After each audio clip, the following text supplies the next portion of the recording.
Right. So, ladies and gentlemen, I want to begin by saying good morning. Thank you very much. The one who came very fast, thank you very much for being there as number one, because you became number one. So I want to thank you, Beatrice. And the rest of you who have just come in, I want to thank each one of you. And I want to say it has been a privilege teaching this class and doing it the digital way. I believe you have also enjoyed this class, because as we continue, really, this is the norm. As they say, it's the new norm. As the Minister for CS for Education, Professor Magoha, mentioned the other day that he wouldn't want to open universities or institutions via learning or even a basic school when this disease is continuing. So this is the new normal. And in fact, he encouraged all universities specifically to go digital.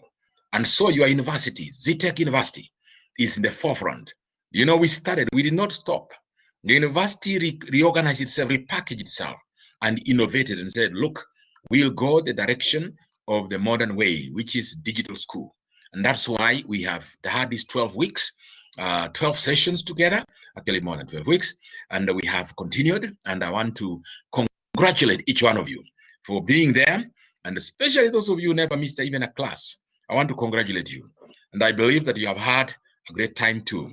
This is the new normal, as I said. Next semester, beginning September, you see we'll continue the same way. You'll get to the next class.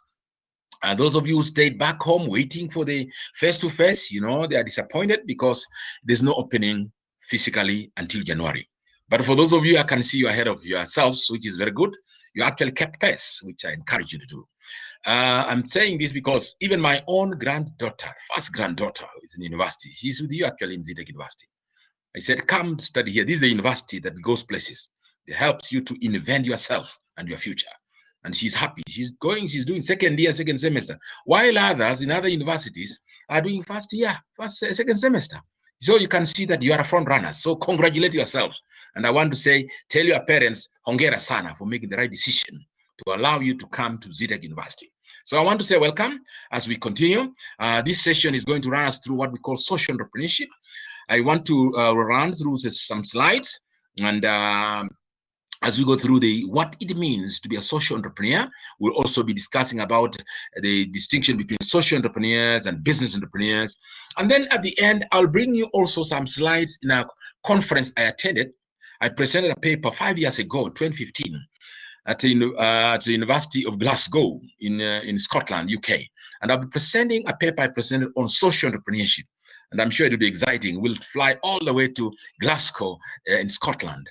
Those of you who have not flown, you'll fly today to Glasgow to learn about social entrepreneurship. It was a presentation I made.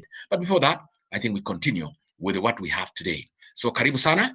As you see, the first picture, normally this Malim likes pictures of the day. And we have a picture there for the day. What do we have here? I want some comments. What does this picture tell you? What does this picture tell us? Right, tell us. Let's interact. You can grab your mic and you can speak.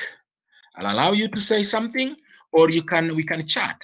What does that picture tell us? I want you to study that picture a little bit more thoughtfully and see what it is. What does that picture tell us? The picture for the day. What do you see here? Yes?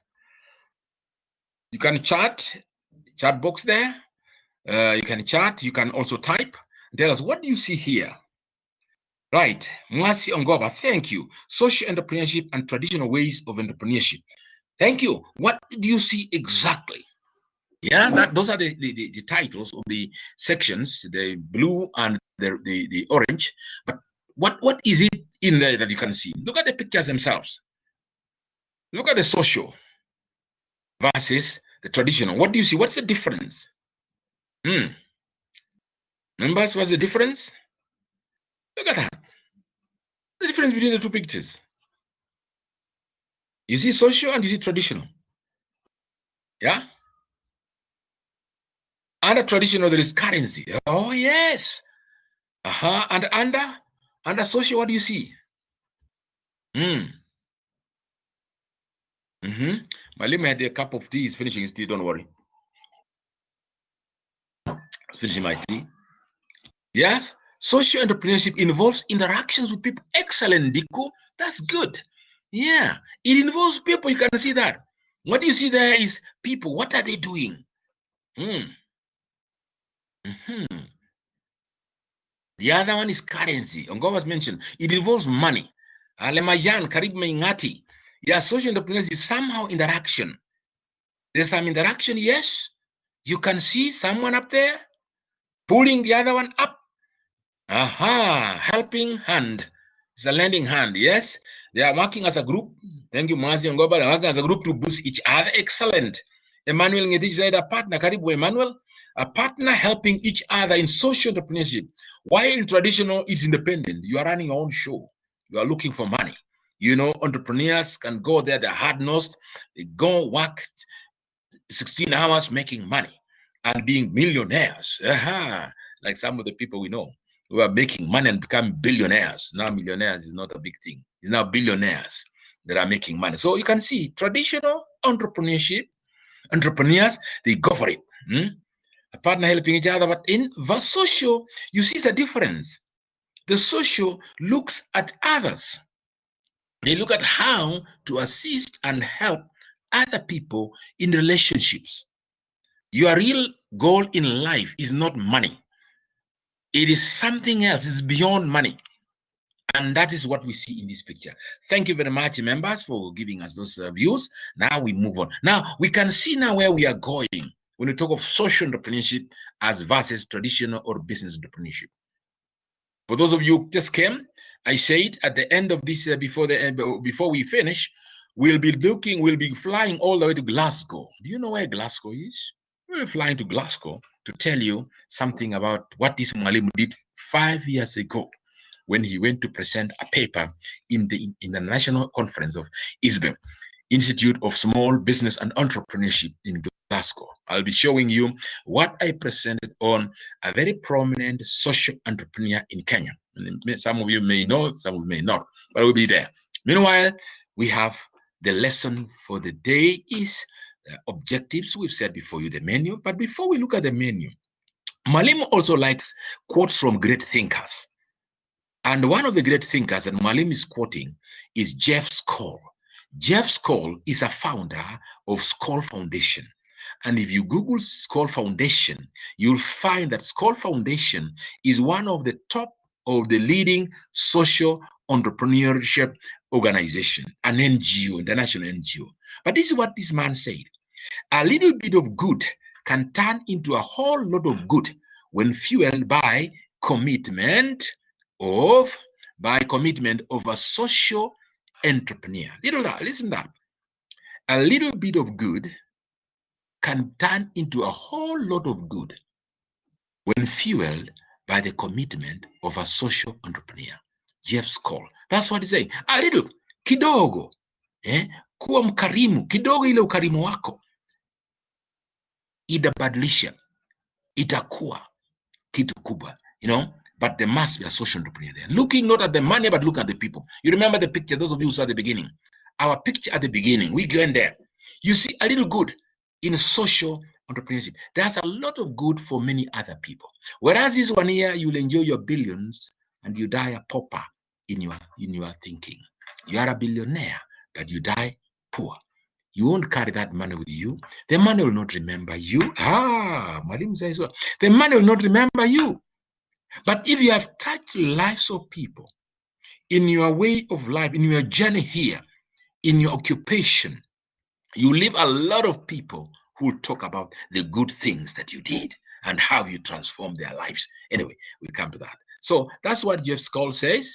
Jeff Skoll says, a little good will turn the whole good of when fueled by a commitment of social entrepreneur. Now, what is our menu today, ladies and gentlemen? Sorry, let's get that. What is our menu today? Where are we going? It's a 6-course menu. Mwalimu says that 6-course menu. It must be in a 7-star hotel. First of all, the first thing a starter will start describing social entrepreneurship. What is social entrepreneurship? We see a lot of this stuff. We talk about entrepreneurship. But what is social entrepreneurship? We'll discuss that. And then we'll appreciate the history and theories of social entrepreneurship. Where did it begin? Those of you who read the Bible, You'll see it was practiced. Giving the money to the poor. It was there. Or to the less advantaged. It was there. So we see that. Social, where is the history of this? And what are some of the theories? Then we discuss social entrepreneurs and social enterprises. Social entrepreneurs, what are their characteristics? And we also look at social enterprises. What are they? Can we identify them? Then the fourth course of our menu, as we clear the third one, we'll differentiate between social and profit entrepreneurship. I'll use this term, social and business entrepreneurship, the profiteering, and those who are involved in the social course. We'll be discussing this as we go along. And then, of course, the sixth course, we'll be looking at of our menu, analyzing the transformation from a profit to social-oriented entrepreneurship. You know, that's a very interesting one. Look at Jack Ma. If you remember Jack Ma, he's a guru, a billionaire from China.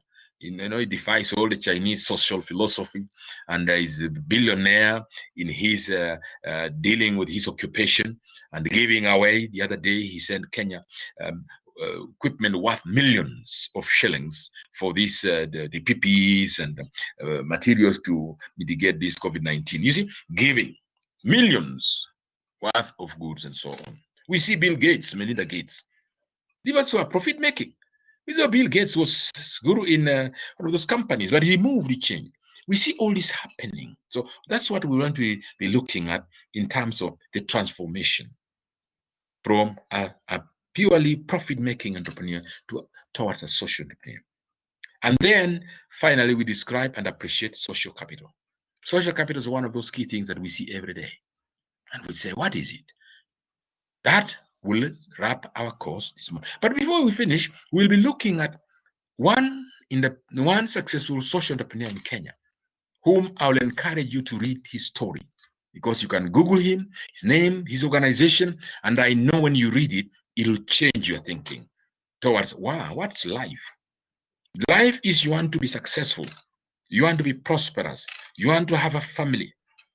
You have to be successful. Yeah. But after that, what next? That's what we'll be reading when we talk of social entrepreneurship and this particular example. Ladies and gentlemen, as we continue, those of you who have joined us, karibuni sana. Introduction here. What is social entrepreneurship? An introduction to social entrepreneurship. Social entrepreneurship is the process of pursuing innovative solutions to social problems. Adopt a mission to create and sustain social value.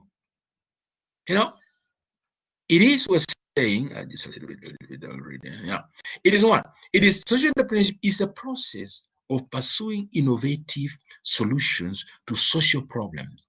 Innovative, not that word. This word has come through for the last 12 weeks plus. We've been talking about social entrepreneurs. We're talking about innovativeness. Entrepreneurs are innovative. They are creative. They are go-getters. They are opportunity seekers. They are risk takers. They go the unbeaten path. That's what we've talked about entrepreneurship. And here, when we talk of social entrepreneurship, then we look at it's a process of pursuing an innovative solution. But what is it for? To social problems. What are some of the social problems we can talk about today? Quick, what are some of the social problems that we can talk about today? What are some of the most common social problems? Maybe we can scratch our heads a little bit and look around. What are some of the most common social problems in Kenya? Can we get some views from you? Grab the mic, please, and talk to us, tell us. Or you can type. Think about social problems, because we're talking about social problems. What are some of those that we see today? Members, those who've just joined us, I want to say karibuni. We're doing our almost last formal class. Last but not least, because we'll have a revision session to run through the whole entire course to tell us where we have been and where we are and where we are going and what we expect. What are some of the social problems? Because we'll say there, put the mark there. Social entrepreneurship is a process of pursuing innovative, we talked about innovative solutions, looking for solutions to social problems. What are some of the social problems? What are some of them? You can tell us very quickly. You can share with us. Yeah, Mwasi Onkoba. Thank you, Mercy. You said poor health. Healthcare. Yes, healthcare.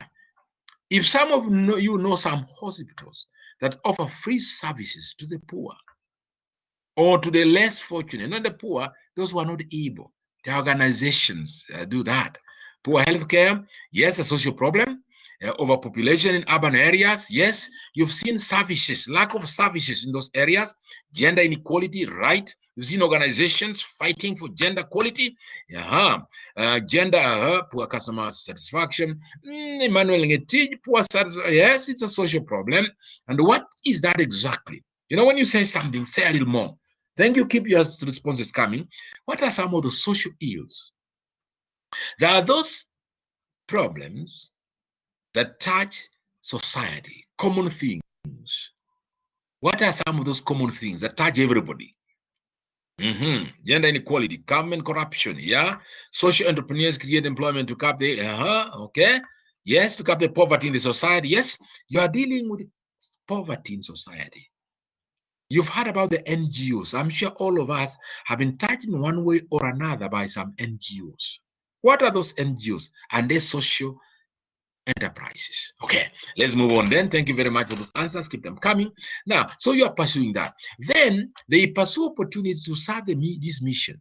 The mission is dealing with the social problems while continuously adapting and learning. Of course, social entrepreneurship is learning, continuous learning. That's something I know exactly. Mercy, you have touched something very interesting. Environment is a social problem. When you look at us destroying Mother Earth, cutting the forests, what does that mean? It means no rains. It means drought will come. It means people will cry, hunger, idea, or there are all these side effects like a lot of flooding and so on. Budalangi people down there, you see, flooding down there, and other places. So, drug abuse, excellent, Zainabu. Yeah, Mohammed, you've hit the nail on the head also. Drug abuse. I'm sure many of you know one or a friend or someone else who has become like a zombie. Zombie, I would use the term, because they have abused drugs. They do drugs. Wamekula ile mihadarati. It's the worst cases are in Mombasa and Inner City. Drug abuse is a social problem. Unemployment. When you talk of agriculture, unless you talk of agriculture, poor agriculture, or whatever, we may not see directly, but you can explain that further. Otherwise, thank you for those responses. Thank you for them. We can now see social problems. So, social entrepreneurs or entrepreneurship pursues those adapting and learning. You've heard about the Green Belt movement, which was started by the late Professor Wangari Maathai. You know, that was dealing with a social problem. Greening the earth, the world. You've seen even these movements across the globe, you know, mobilizing everybody about that. Tribalism, Mengati, yes, that could also be a social problem. You saw what is happening in Nakuru. Very sad case. We lost a number of people. They talk of 5, but there could have been more people. One community fighting. What is the problem? Land issue. Yeah. How can you see those things? Poor urban infrastructure. All these are social ills that social entrepreneurship plays a role.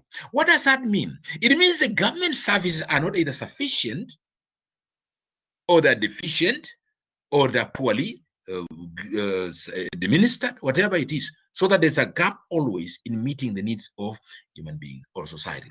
So, who popularized social entrepreneurship? This is by somebody by the name Charles Leadbitter. That was somebody who popularized this through his book, The Rise of Social Entrepreneur. So I also encourage you to read this, although we have a lot of stuff for you to read. And then activities related to community development and high social purpose. Yes, community development. You've seen churches. You've seen the Catholic Church. I'm just singling out one church. There are many others. Salvation Army, where my parents brought me up in. You know, it's a social movement. We see this. Social, dealing with what? The community development. The NGOs that are out there that have set up, developed communities. You look at the churches, the Catholic Church particularly, we're going up the countryside, moving into the remote areas. You see these nuns and priests going to as far as places as the remote areas of this country, or the less developed countries, counties. You get them in Isiolo, you get them out there in Marsabit, you get them down there in many places, Rusinga Island out there, and so on. These are the social cause. So the developing communities, they bring water, they bring electricity, they bring schools and health. That's what these people are involved in. You remember that, you know that very well. And when you read about the history of the church in this country, not one church, but the church, history of the church in Kenya, what did he do? So activity led to community development, higher or social purpose for higher social purpose. And then you move on to the now green movement and so on. Then social entrepreneurship focuses on the social impact that an endeavor carries despite the sector, the social impact, the well-being. One of your colleagues, students, a number of them, I'm sure, are educated by missionaries in the university. Not only this university, but other places. I know. There are people who are not only missionaries, but Kenyans who are offering to educate, to pay fees, or to assist. Wow, somebody says, what about the Harambes? They were banned at one time. Harambes, our first president, President Jomo Kenyatta, Hayati, Mzee Jomo Kenyatta, started Harambe. Let's pull together. The first secondary schools in this country, by the way, there were very few secondary schools at independence because the colonial government was very keen in making sure that Africans only go up to standard D4, the old standard D4. And that time there were big boys and girls. They go to work as clerks, as whatever. That's it. Few secondary schools for the elite. And then when the government got independent, when we got the political independence in 1963, government said, look, we have to open education. So they had the spirit of Harambe schools. Schools, some primary schools were converted into secondary schools, and they used to go up to Form 2. We used to have an examination called KJSE, Kenya Junior Secondary Examination, because they said we want to accelerate the manpower for the development of our country. So people could reach Form 2, do an examination, and go to work, go to train. That's what it was. But first, those schools were Harambe schools, community schools. So again, we're talking about focusing on social impact in the community. Right, we move on as we talk about this. Is just an introduction to social entrepreneurship. And we move on. The next item here we're coming to is introduction. Notable social entrepreneurs include people like this one. Aha, this is very interesting. What are some of notable people? Florence Nightingale. You remember the nursing. You know the nursing as a profession, which you can see now. We salute our nurses too. We salute the nurses, the forefront in fighting COVID-19. You are the people actually on the ground. Doctors are there working with you. Doctors and nurses, we salute you. And we pray for you day and night as you do that work of dealing with patients who are affected by COVID-19 and other patients. So when did nursing begin? Somebody by the name Florence Nightingale, go and Google that, started nursing. She saw there was a gap in the medical profession. People would nurse the sick, the frailing, the senior citizens. She started nursing school. So it was social entrepreneur. Robert Owen, the cooperative movement. Wow, you talk about SACCOs, savings and credit cooperative societies and cooperative. I'm sure the majority of you come from communities where there are cooperatives are thriving. And of course, not going very far, we have the Ministry of Cooperatives and Development. This cooperative, where did it begin from? Somebody by the name Robert Owen. You search his name, you'll find that he was the first one among those. He was actually the first to think about the cooperative movement. How did the people get together to start to work together as a community? The Red Cross. Wow, this is a very common one. Of course, we also have the Red Crescent, but the Red Cross. People wonder, the Red Cross. They're always everywhere. You see some of those ambulances across the counties. They're actually Red Cross. Red Cross they are leased from Red Cross. And Red Cross, wherever there's a problem, they will always be the first ones there. Where there's an earthquake, the bomb blast, an accident, disaster, talk about it. They are the first ones on the ground, are the Red Cross. And they are volunteers. You can join the Red Cross, of course. These are volunteers in terms of easing the suffering of mankind. They will take somebody to hospital. They will do a lot of stuff. The Red Cross are there. Somebody, Henry Durand, started the Red Cross. Wow, you didn't know that. These are social entrepreneurs. And there's another one called Maria Montessori. This again, another social entrepreneur. She's the first one. She started the education system that develops the whole child. She saw the education those days was elitist, training people for the jobs and so on. But she came up with a new approach that you can train kids in a way that naturally they develop. Give them opportunity, they can develop themselves. Maria Montessori. These are some of the notable social entrepreneurs. Of course, I've just selected a few. There are many others. Even people like this lady was in India. She was born in Hungary, and she started a movement. You know, I remember her name. She started a sisters' order that was helping the poor of the poorest. You have never seen the poor of the poorest. But she went to India when she was living in India as a missionary. She saw the suffering of the poor and the poorest. Mother Teresa, such Mother Teresa. She's one of those top, can say, social entrepreneurs, leaving her comfort and going as a missionary to serve the poor of the poorest in India. She started a movement. Actually, that movement still lives beyond her today. She's dead, of course, but you talk of Mother Teresa's mission, you'll see them, and there are people who attest that she became a saint to them, I would say. Now, these pioneers, such as aforementioned, promoted ideas that have been adopted in public services, such as healthcare now, welfare and education. These are things that we talk about in terms of humanity. Where does a man, what's in humanity? Healthcare is number one. If you are not healthy, you cannot do anything. So healthcare, promoting healthcare. You find there's a lot of social entrepreneurs in healthcare. Welfare, yes, people are poor. They are not all and all the same. So to deal with the poor, to help the poor, the less fortunate. A good example is go to those slums. Unfortunately, slums, I will use the word slums that I don't like. Those areas, development, the informal, use the term informal settlements. Who is the first one there? You'll find there's so many organizations trying to help the people there. Education and health. Education also. Kids who cannot afford school. There are informal schools. Set up by who? Set up by social entrepreneurs. Of course, some of them may be making money using these kids, but social entrepreneurs. So we're talking about the three areas: healthcare, welfare, and education. Social entrepreneur is a creative individual. Who is a social entrepreneur then? He is a creative individual who equations established norms. The equation established norms and harnesses entrepreneurial spirit. You talk about the entrepreneurial spirit, the characteristics of an entrepreneur. Harnesses that and dynamism to enrich and help society rather than make themselves rich. Listen to that. Look at that very carefully. And our first slide, you saw the first slide. One side was somebody standing on a higher ground, pulling the other one up, bringing to help them.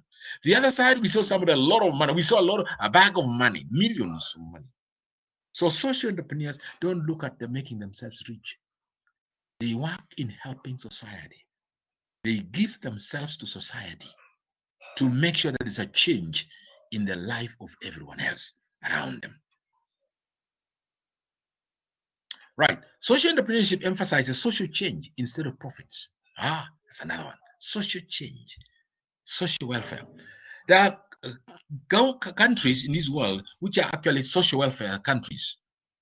They actually support their own citizens in terms of, if you are, they look at society and look at the poverty level. If the poverty level is, let's say, 1,000 shillings per month, or 2,000 shillings a dollar, they say $1 a day. $1 a day is 100 shillings a day. That means 3,000. If you multiply the current, it may be 4,000 or 5,000 shillings. That's the minimum. 5,000 shillings a day is a poverty line. Okay. A day or a month. $1,000 a day is about 100, 110. So a month, they talk about 5,000 shillings a month. The poor is there. 5,000 shillings a month. That's the lowest, yeah? So the government goes ahead to cushion everyone who is not working and give them a decent amount of money every week. $250, 250 euros. Got a friend who was telling me that in Ireland, Republic of Ireland, everybody who is not employed, even the business people who have their businesses have closed because of this COVID-19, get 250 euros a week. 250 euros. That is what the government does, a welfare state. So that if you are not working, you get your 250 euros a day, a week. 250 euros, if you multiply by 140 or 150 there, good money, not bad money, but it supports you. The government supports you. It's a welfare, a social welfare. It's within that, emphasizing the social, not helping the people in society. Government is a social welfare state. Governments like those. Of course, they have also individuals like that. So social entrepreneurship emphasizes social change, ensuring that everybody's welfare. We talked about welfare. Yeah, we are welfare. And healthcare is free. For those countries, you have a card, you are a citizen, you are treated free.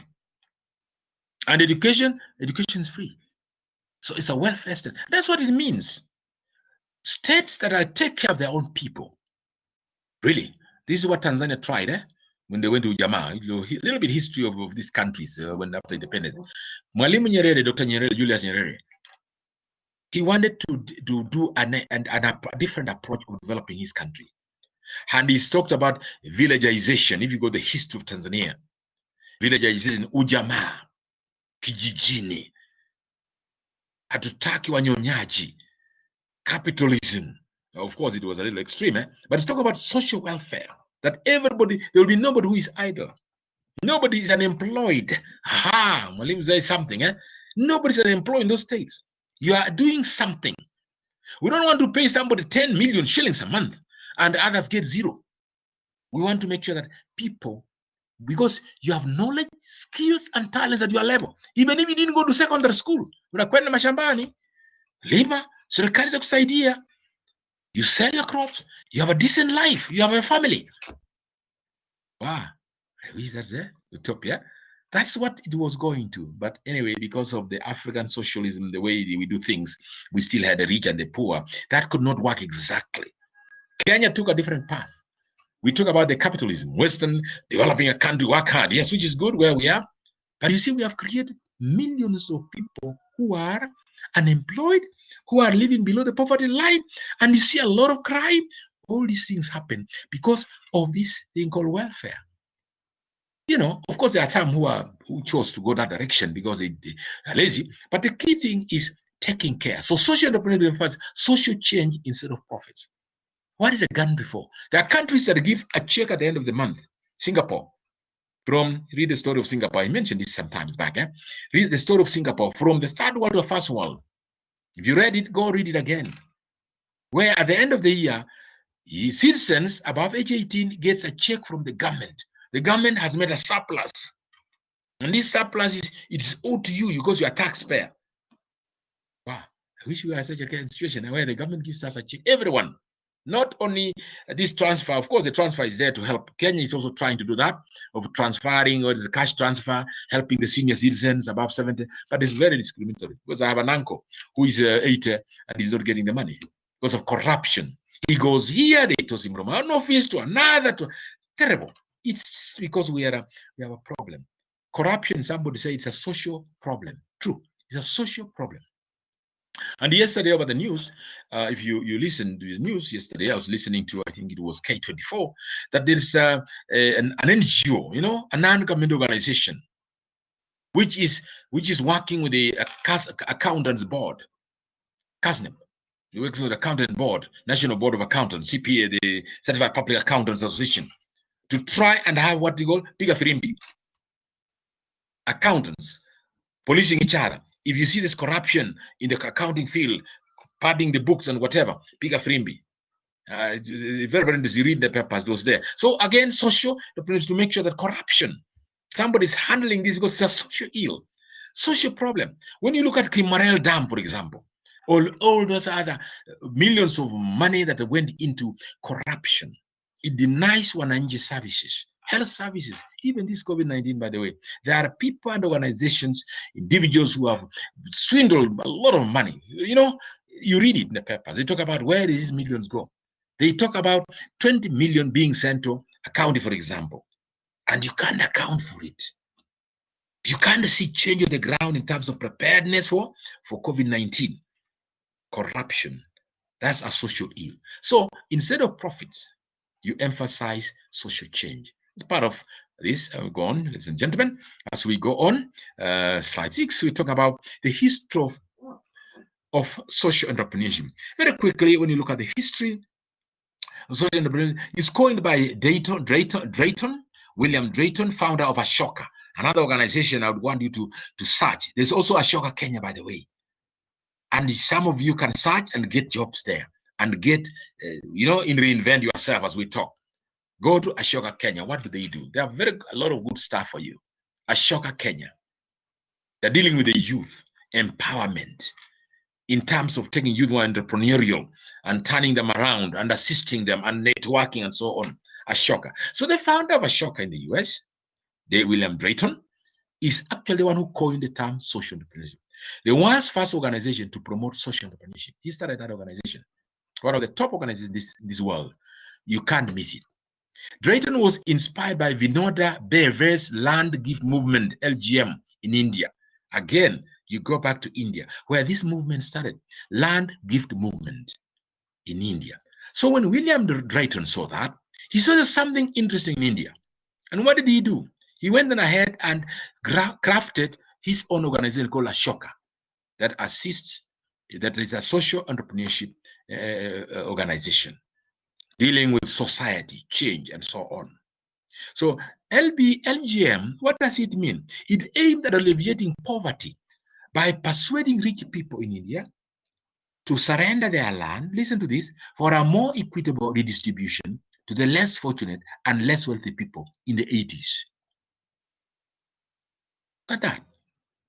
He did do this in 1800s. To look at how to distribute land. The rich people had land, not 1980s, but the 800s, the 1800s, whereby the rich had land. Even in the UK, it was the same. It was in Europe. You see, Europe, the revolutions that were there and so on. It was because the rich had land and the poor remained the poor. And therefore, this man called Vinoda Bhave talked about the land gift movement. It's a gift. You give away land to be given to the poor. Some governments also do that today. You remember government giving out land to the poor, even in Kenya today. They were giving 2.5 acres each individual. I know of schemes that the government came up with. They call them land settlement schemes immediately after independence. Of course, after independence, before independence, the land was a lot of arable land, good land in Rift Valley, owned by the white settlers. And when they were leaving, of course, the government had to come up with a program whereby policy where they set up SFT, they call it settlement schemes, settlement fund scheme, where they give people, you raise a little money, and then you are given 5 acres or 10 acres or some acreage of land, and you are settled there. Then you pay little money, and you are settled. So land movement. This started in India. Somebody by this name. You can search this. So William Drayton, when he saw this, he said, yeah, the poor need support, the less fortunate society. And he looked at this. 19th century pioneering period, when we go to 19th century, we get people like Robert Owen introduced the corporate movement. I mentioned that. Florence Nightingale, I mentioned that. Durand, we have already mentioned that. So the movement. William Booth is the one at my heart. Yeah? William Booth, the Salvation Army. If you go to check Salvation Army, it's a church. You see them. They are in various places, but basically they go to the areas where people are less fortunate. The Salvation Army. Of course, a church movement, but it started as a social welfare society where William Booth started a movement to help the less fortunate, raising money through gifts, through giving by the well-to-do people, and giving it, distributing it to the poor people. William Booth and the Salvation Army. Very quickly, that was 18th century, 19th century, 20th century. Very, very quickly, we come to continuation of previous period. Dr. Maria Montessori, she's pioneered. Maria Montessori pioneered education standards leading to Montessori method of teaching. Yeah, such also Montessori. Some of you might have gone through Montessori teaching, a very interesting way of learning, you know, whereby you are not having a syllabus like we do and do exams, but you generally you're given, a child is given opportunity to develop themselves. Of course, guided a little bit, but they do is developing themselves and their skills and knowledge and so on. But so John Muir, conservation of the environment. Wow, when you talk of the environment, it's crucial even to you today. Look at what the government is doing, moving people from the Mau, moving people from the forested areas, okay, Mount Elgon, and so on, moving people down because the conservation of the environment. We talk about that. And then movements, big movements, developed countries, where they're talking about pollution, air pollution, which is affecting the atmosphere, which affects the rays of the sun, and it affects the cold climate change Today, climate, there's a lot of changes in the climate compared to 30, 40 years ago, 50 years when some of us were young people. It's different. We used to predict rains, where they came from. We used to have better crops, food. Diseases are not as common as they are today. The environment has become polluted. Now, somebody by the name of John Muir pioneered in conservation of the environment. These are all entrepreneurs. So you can see social entrepreneurship touches all sectors.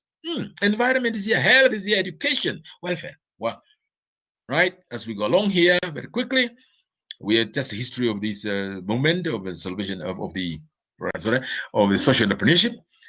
The modern social entrepreneurship. We are now moving forward to the modern social entrepreneurship. What do we see in the modern social entrepreneurship? What we see here today, let me say, is the recent social entrepreneurship initiatives have emerged from the third world, where poverty and poor quality of life make such interventions expedient. Not only from developing countries, third world countries, but it also goes to the developed countries, the inner cities. I had opportunity to be in Toronto, the poor part of Toronto, where you have less fortunate people living in the almost slums, you may say, modern slums. Chicago is the same. I was in Chicago when I went to school in University of Illinois, in Champaign, where Chicago is the main city. You go there, New York, you read about people in the streets. Beggars. Oh, somebody said, Malimo, you said there are beggars also in the US. Of course. You get beggars saying, any change? See guys see that they're lying on the pavement, they're saying, change, please, or they're walking because the police will arrest them. Will change, please, and you have any change? Please, any change? You know, beggars are there also in those countries. So even there, we have had also movements that try to assist those kind of people. There are also people in drugs. Somebody mentioned one of the social problems, they're drugs. And the money they get from the government, like that man I was telling you in the Republic of Ireland, Dublin. Drugs, they're the people who are deranged. They get the 250 euros, which is weekly, stipend more or less, amount that they are given per month, per week, because they are not working or they are unemployed. So the government supports them, giving them some welfare state. What they do is they take that money and drink it up. And so you have those problems there. So again, it's not poverty as such, but it's welfare, maladjustment, and so on. So these movements have touched not the mainly developing countries, but they are also in developed countries, especially in the inner cities and so on. Mohammed Yunus, now we come to, these are the very, very recent movements that we see today. Most of you have heard about the Grameen banks. If you have not heard about that, you have heard about Faulu, you have heard about Jamii Bora, you have heard about even KWFT, Kenya Women Finance Trust. You heard about their schemes, Kenya Women Finance Trust, KWFT.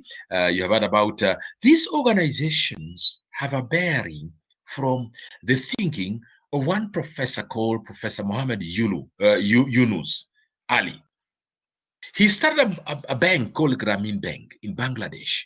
And what did he do? He went to the streets and got what? The small-scale mamambogas, and got them together to contribute their money, saving this into a kitty, and he started a bank for them. So that's what they call a Grameen Bank. Again, you can actually Google that, the Grameen Bank, and microfinance. The microfinance that we see today in this country, if you search microfinance in Kenya, one area that I have also a lot of interest in, microfinance. In fact, my thesis, PhD thesis, doing my thesis, I'll look at the microfinance movement in Kenya, how this microfinance has changed the lives of people in Kenya. That's what I was doing as my study. The thesis is there. You know, I was looking at change. And I looked at a specific one by what we call today the KREP movement. The KREP, if you go KREP, there's another KREP bank also came in there, changed its name. But the first movement they had was assisting the small-scale traders, micro enterprises, come together in groups, go through a process, get loans, guarantee one another, and support one another. Away from the traditional bank loan where you have to go as an individual and provide your title deed or logo book, things like those. But this one was dealing with community kind of support and policing. Anyway, so this movement started from Bangladesh, where somebody by the name of Mohammed Yunus. Although in Kenya, we also had this, by the way, if I may go back to this kind of movement, where there used to be support financially. There used to be groups, women rotating groups, Roscas, rotating savings and credit schemes, Roscas. We used to have mamas coming together, Mamas are very good. Ladies are good in getting together. Men are kind of independent. So they got together. They raise money every week. I remember my mother. I went to school, by the way. My mother used to do that. Small business. She was a mama boga. She did a specific crop, greens. And she used every weekend, they used to congregate in homes of different other mamas who are in the same group. And they used to give money, contribute money to each other. The interesting thing is that they never charged the profit. So if there were 10 mamas, each one contributing 100 shillings, there's 1,000 shillings given to you this weekend. Next weekend, they go to another mamas until you go around each of those. And they were not profiteering. They were to support each other. So when my mama got 1,000 shillings, she paid my fees. She gave me money to buy books and uniform and so on. She continues her trade. And then the next weekend, they go to another mama's, that kind of rotation. It was there even before Yunus. But anyway, we look at the formal approach now, starting a formal bank. This Yunus, starting a microfinance bank, was an example of, really, you may say, the start of social entrepreneurship, solidarity movements. Then, of course, Ramakrishna and Smita ran the peer-to-peer online platform. This was makes low-cost credit again. Example. George Foundation Women's Movement, Academy of Young Entrepreneurs, SOGLA. These are all in Turkey. Even if you look at across the globe, the social entrepreneurship movement is big. It's a big movement that if you Google and check, wow, you spoil for choice to see which examples exist. We'll just take a few examples here about modern entrepreneurship. And you can see in this country also the same. We'll be seeing shortly what about Kenya. And then down here, as we go along, we are seeing in Kenya, social entrepreneurship in Kenya. You know, what is happening in Kenya? Look at that. Social entrepreneurship in Kenya. Kenya is a country of vast popularity. And you can see around 45% of Kenyans living under the poverty line. Wow, poverty line means $2 a day. Yeah? That's the definition that really the World Bank has given us. We discussed across. It used to be $1 a day, but now it's $2. $2 is what? $1 is 112, 120 shillings. So $2 is 240. So 240 shillings a day, about 250. You are living, you are eating, you're spending about 250 per day. You are just on the brink of borderline of poverty. That's what they're saying, that 75% of Kenya, 45% of the population of Kenya. And what's the population of Kenya, by the way? The population of Kenya is about 50 million.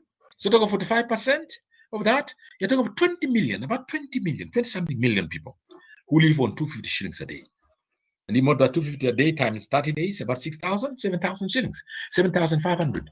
That's, you are seen as poverty line. So 45% of Kenyans are there. There are grassroots movements of social firms have emerged that use technology and requirements to empower Kenyans. ICT plays a key role in this. And then, of course, following the definition, give examples of social entrepreneurship groups in Kenya. Give examples. Can you give us a few examples of these groups in Kenya? Shortly.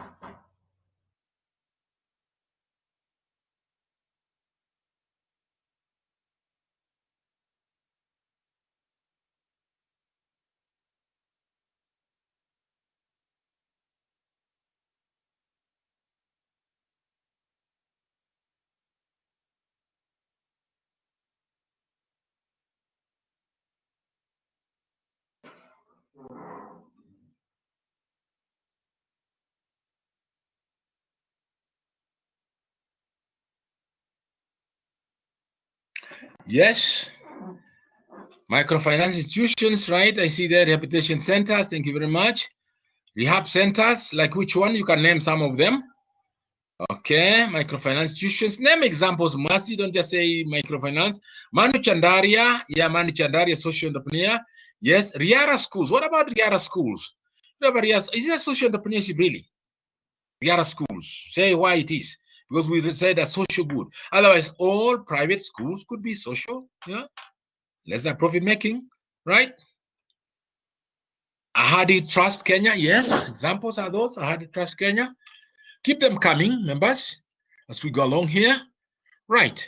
I want to move the next one as we talk about that.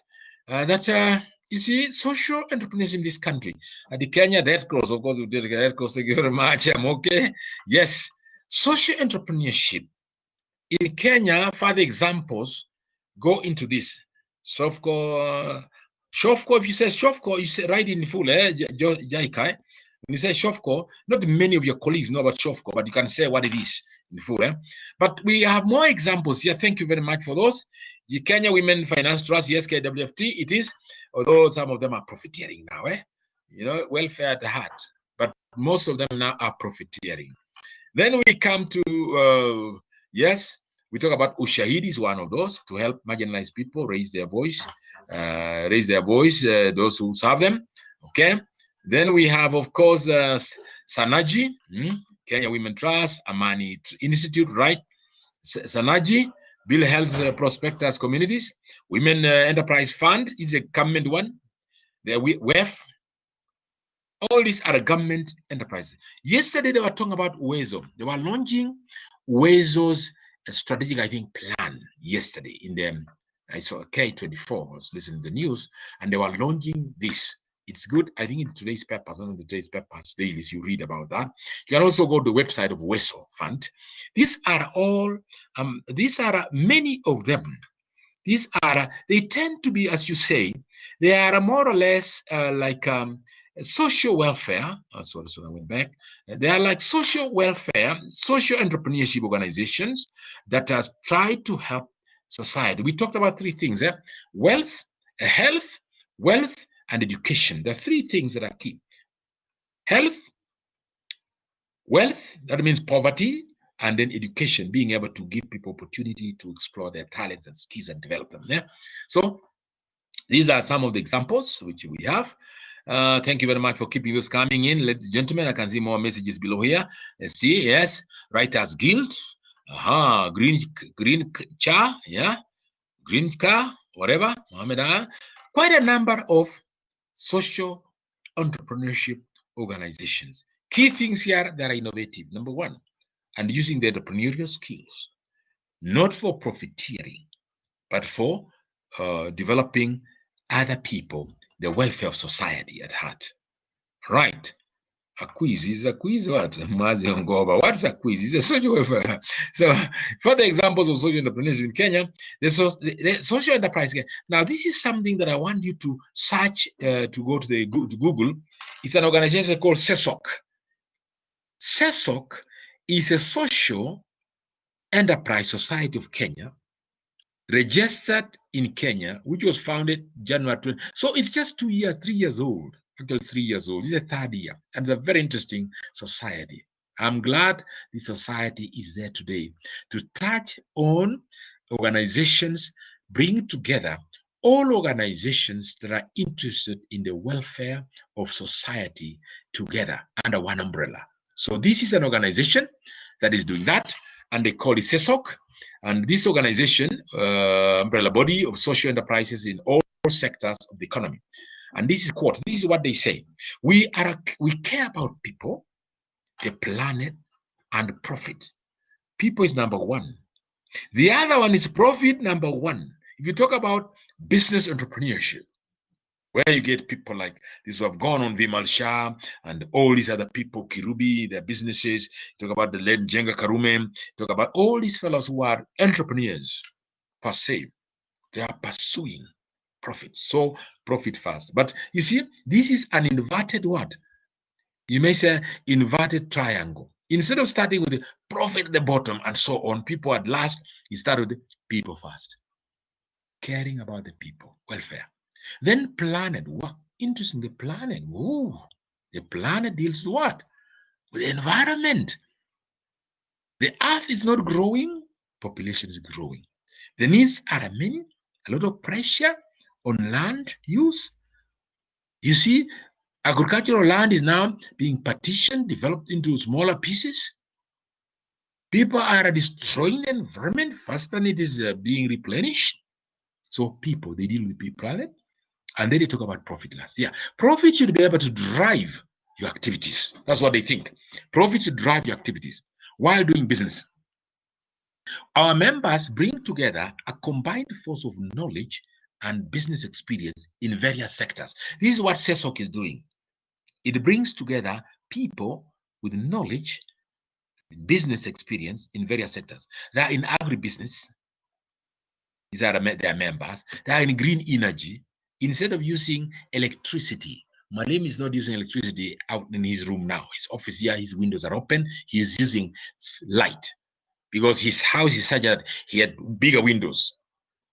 Alimu in his house, his office where he's teaching from, his big windows. I'm using light from natural light, not using electricity. So they talk about energy, green energy. They talk about waste management. Oh, it's a big one. When you look at the waste management, Dandora, the site where the waste is, or any town, or any estate, how do they deal with the waste management? How do they manage the waste? And are you part of it? Even in our own university, those we've been in main campus, you see, we talk about don't litter. There are specific places, locations where you put your litter. Waste management. This is what this organization dealing with the people and the waste management. Water and sanitation. Wow, it's key. Water is life. Imagine how high. Water, dealing with water, clean water, safe drinking water, because this affects the health. Then health, of course, there are those in health who are dealing with the health of the society and the people. Then, of course, ICT comes in. The talk of ICT can be used to do good things or bad things that destroy the welfare of everybody else. Pollution is there. So they are in these sectors and many others. This is what this organization does, SESOC. And I thought it was very good to mention this when we talk of social entrepreneurship in Kenya. Where is it? Who are the people? Is that organization dealing with this? And this is an umbrella body that brings together this organization, including Red Cross and others. All right. Then you talk about what are the objectives of this organization, SESOC? It is to be the main catalyst for the development of the social enterprise sector in Kenya, SESOC, to raise awareness on social entrepreneurship in Kenya. Yeah, very good. Social welfare, talking about awareness, to offer support for social enterprise in Kenya through advisory, training, research, relevant resources, and business networks, developing people. Rather than dealing with your organization as a social welfare organization independent, you are a member of this that can also lobby the government to support. You know, in developed countries, economies like the UK and others, what they do is if you are contributing your money towards the welfare of society, besides taxation, which we pay and so on and so forth, if you're contributing your money for development, even Harambe, that is what they call tax deductible. Tax deductible. It means you can claim it. Instead of you paying tax like 10,000 a month, you can reduce the amount that you are giving to welfare. If you are giving 5,000, then you just pay 5,000. Your tax is 10,000, less what you're giving to welfare. If it's an organization that's registered. So this is what they would lobby for example. To strengthen the social enterprise sector in Kenya by guiding establishment, operations, and development of social enterprises. I see a question by Mercy. We'll come there very quickly, Mercy.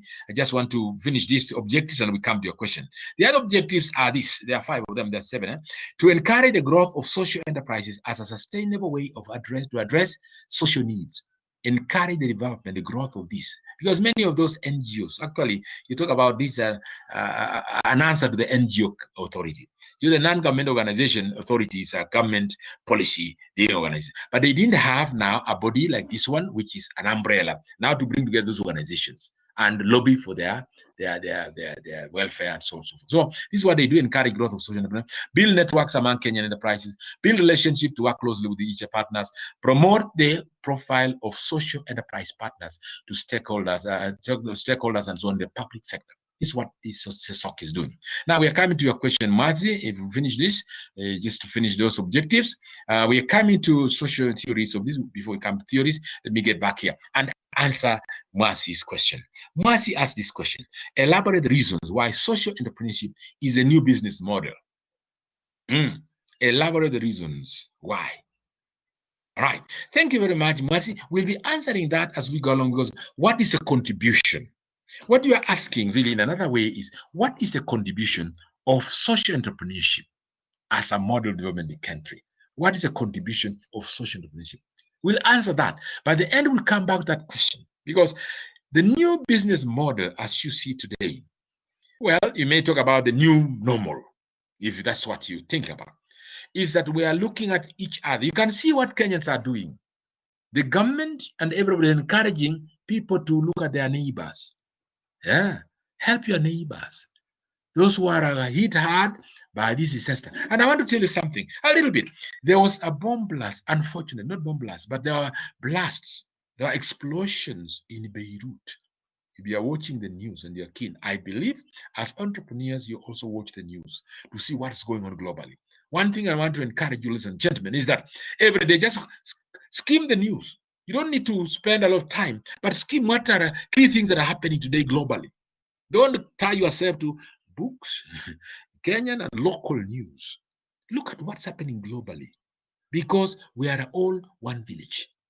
So when you look at what happened yesterday in Beirut, very sad. There's an explosion there of some chemical which they had stored for 5-6 years. Very dangerous type of chemical. They use it for fertilizer. It's nitrate something.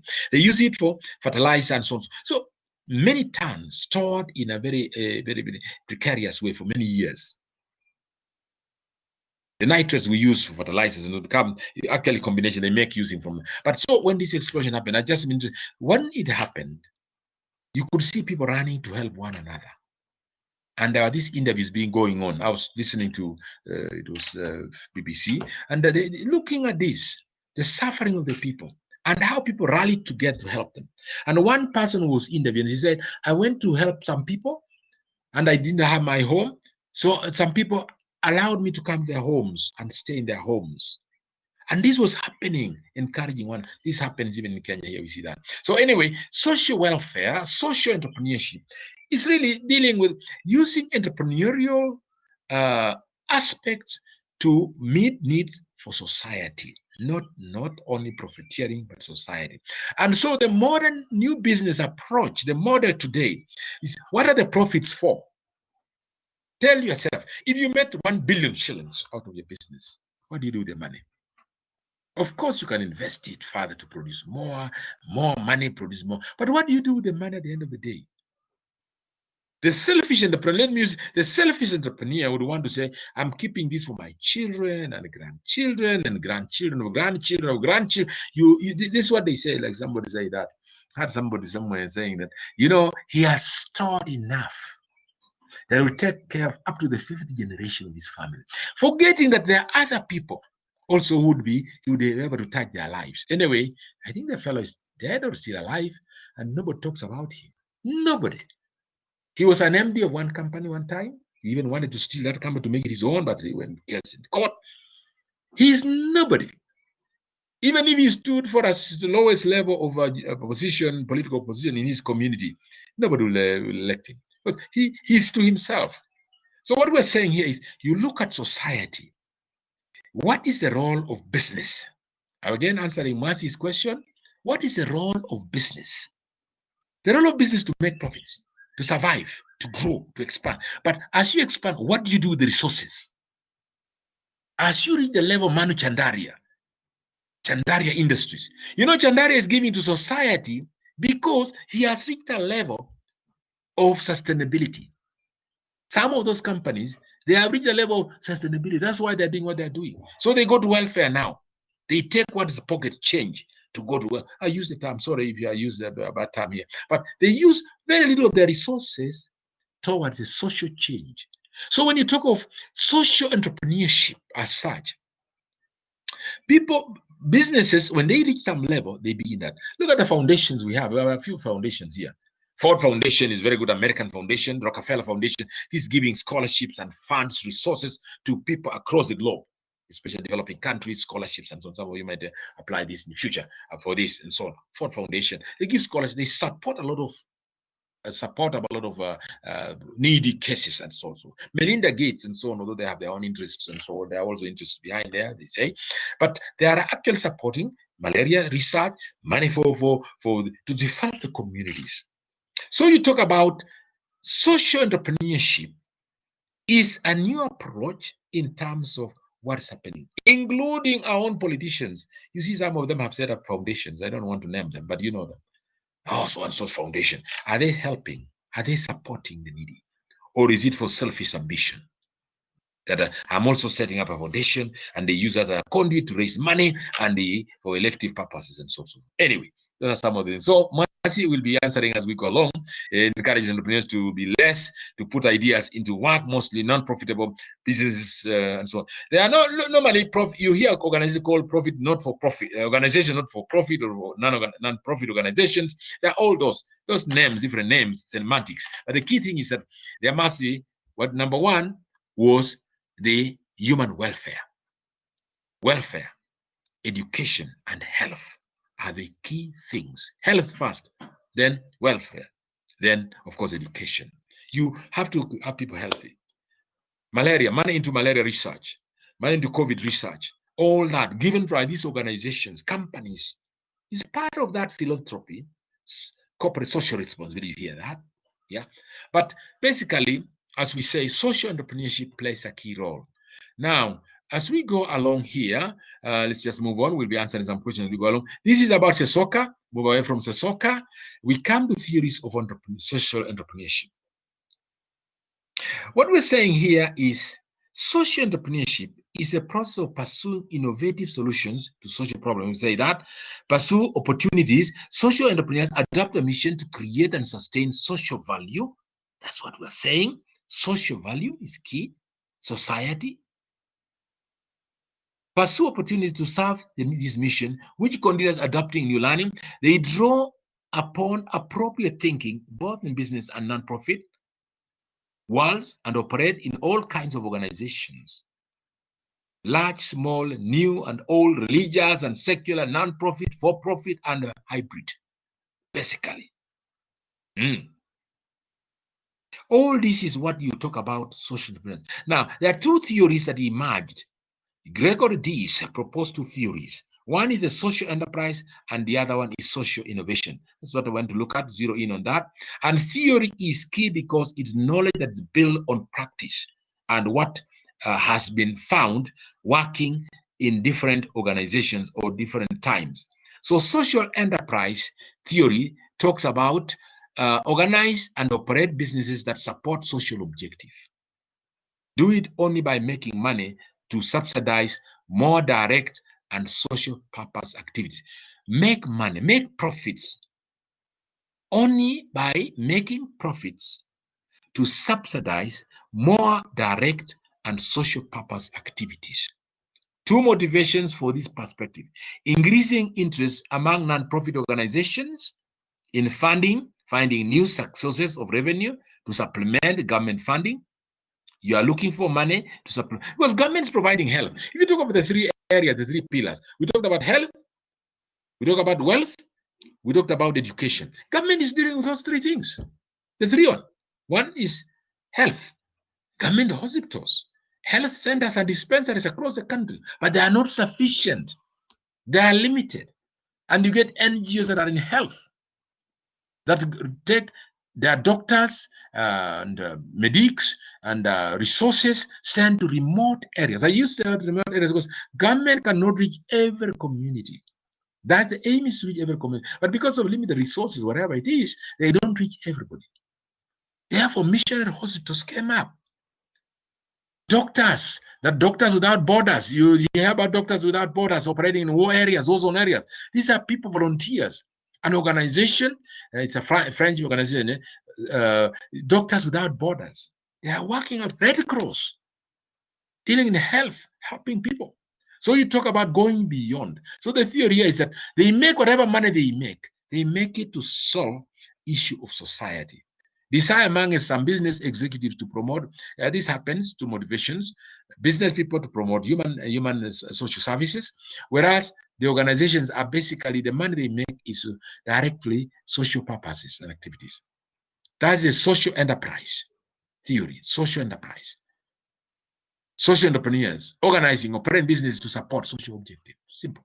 I'm out there not to do anything. Volunteers, for example, some of you are a resource when you finish your degree here. What do you do with yourself?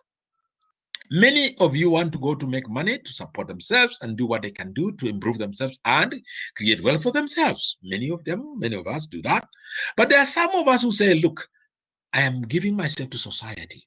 I want to volunteer myself and go to the frontiers where my skills and knowledge can be of help to someone else who needs my skills, training, and so on and so forth, helping them, that kind of thing. So there are volunteers. When you talk of people who are volunteering to go and work out there, the Red Cross is the same thing. All these social entrepreneurs, basically many of them are volunteers who go out there. And there are people who are willing to support that kind of movement. You are a volunteer, we give you a stipend. You go as far as wherever you can go to assist people who are suffering, who need help, training, health, whatever.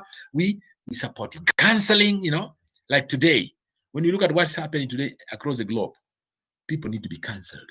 Under COVID-19, which has really a big impact globally, people need to be counseled. Even homes, people in homes are breaking, by the way.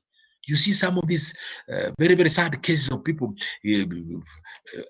injuring one another, killing their children, or maiming one another because of what's happening as impact of COVID-19. People are now at home, they are idle, there are no jobs, the incomes are very low. So what happens to people? They are doing, but we need counseling. That's another area. When we say I want to volunteer counselor, helping the youth, helping the unemployed, and so on. In fact, we need to start something at the Zitech University. We're thinking about having an organization, having a program that deals with counseling the businesses that are not doing very well now. Many businesses have closed. What happens to those people? They are living an income, having an income. What happens to them? Anyway, in society, the whole of society, those who have lost their jobs, where do they go? You are told hakuna kazi kesho, au mshahara ni nusu. Baada ya hiyo, hakuna kazi. You are on unpaid leave. What do you think will happen to those people? Unpaid leave.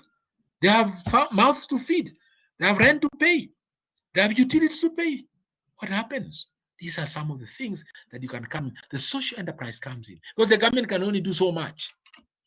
There was this cash transfer. Now the youth are getting money. I see making the roads there, repairing here and there. The government directly paying money directly to the youth. They are employed for 12 weeks. Some of you might be in it. I know some students who are already there. They are paid for 12, I think for how many weeks? Is it 10 weeks or whatever? Or 10 days, 11 days. For 11 days, you do this, you do ABCD. You are helping. So it's a way of welfare to help the youth who are unemployed. And then after I think 10, 11 days, another team comes in. It's about 3-4 billion the government is pouring into this everywhere across the globe. It's happening. 300,000 at a go. I think that's what they are doing every 11 days. It's a way of welfare.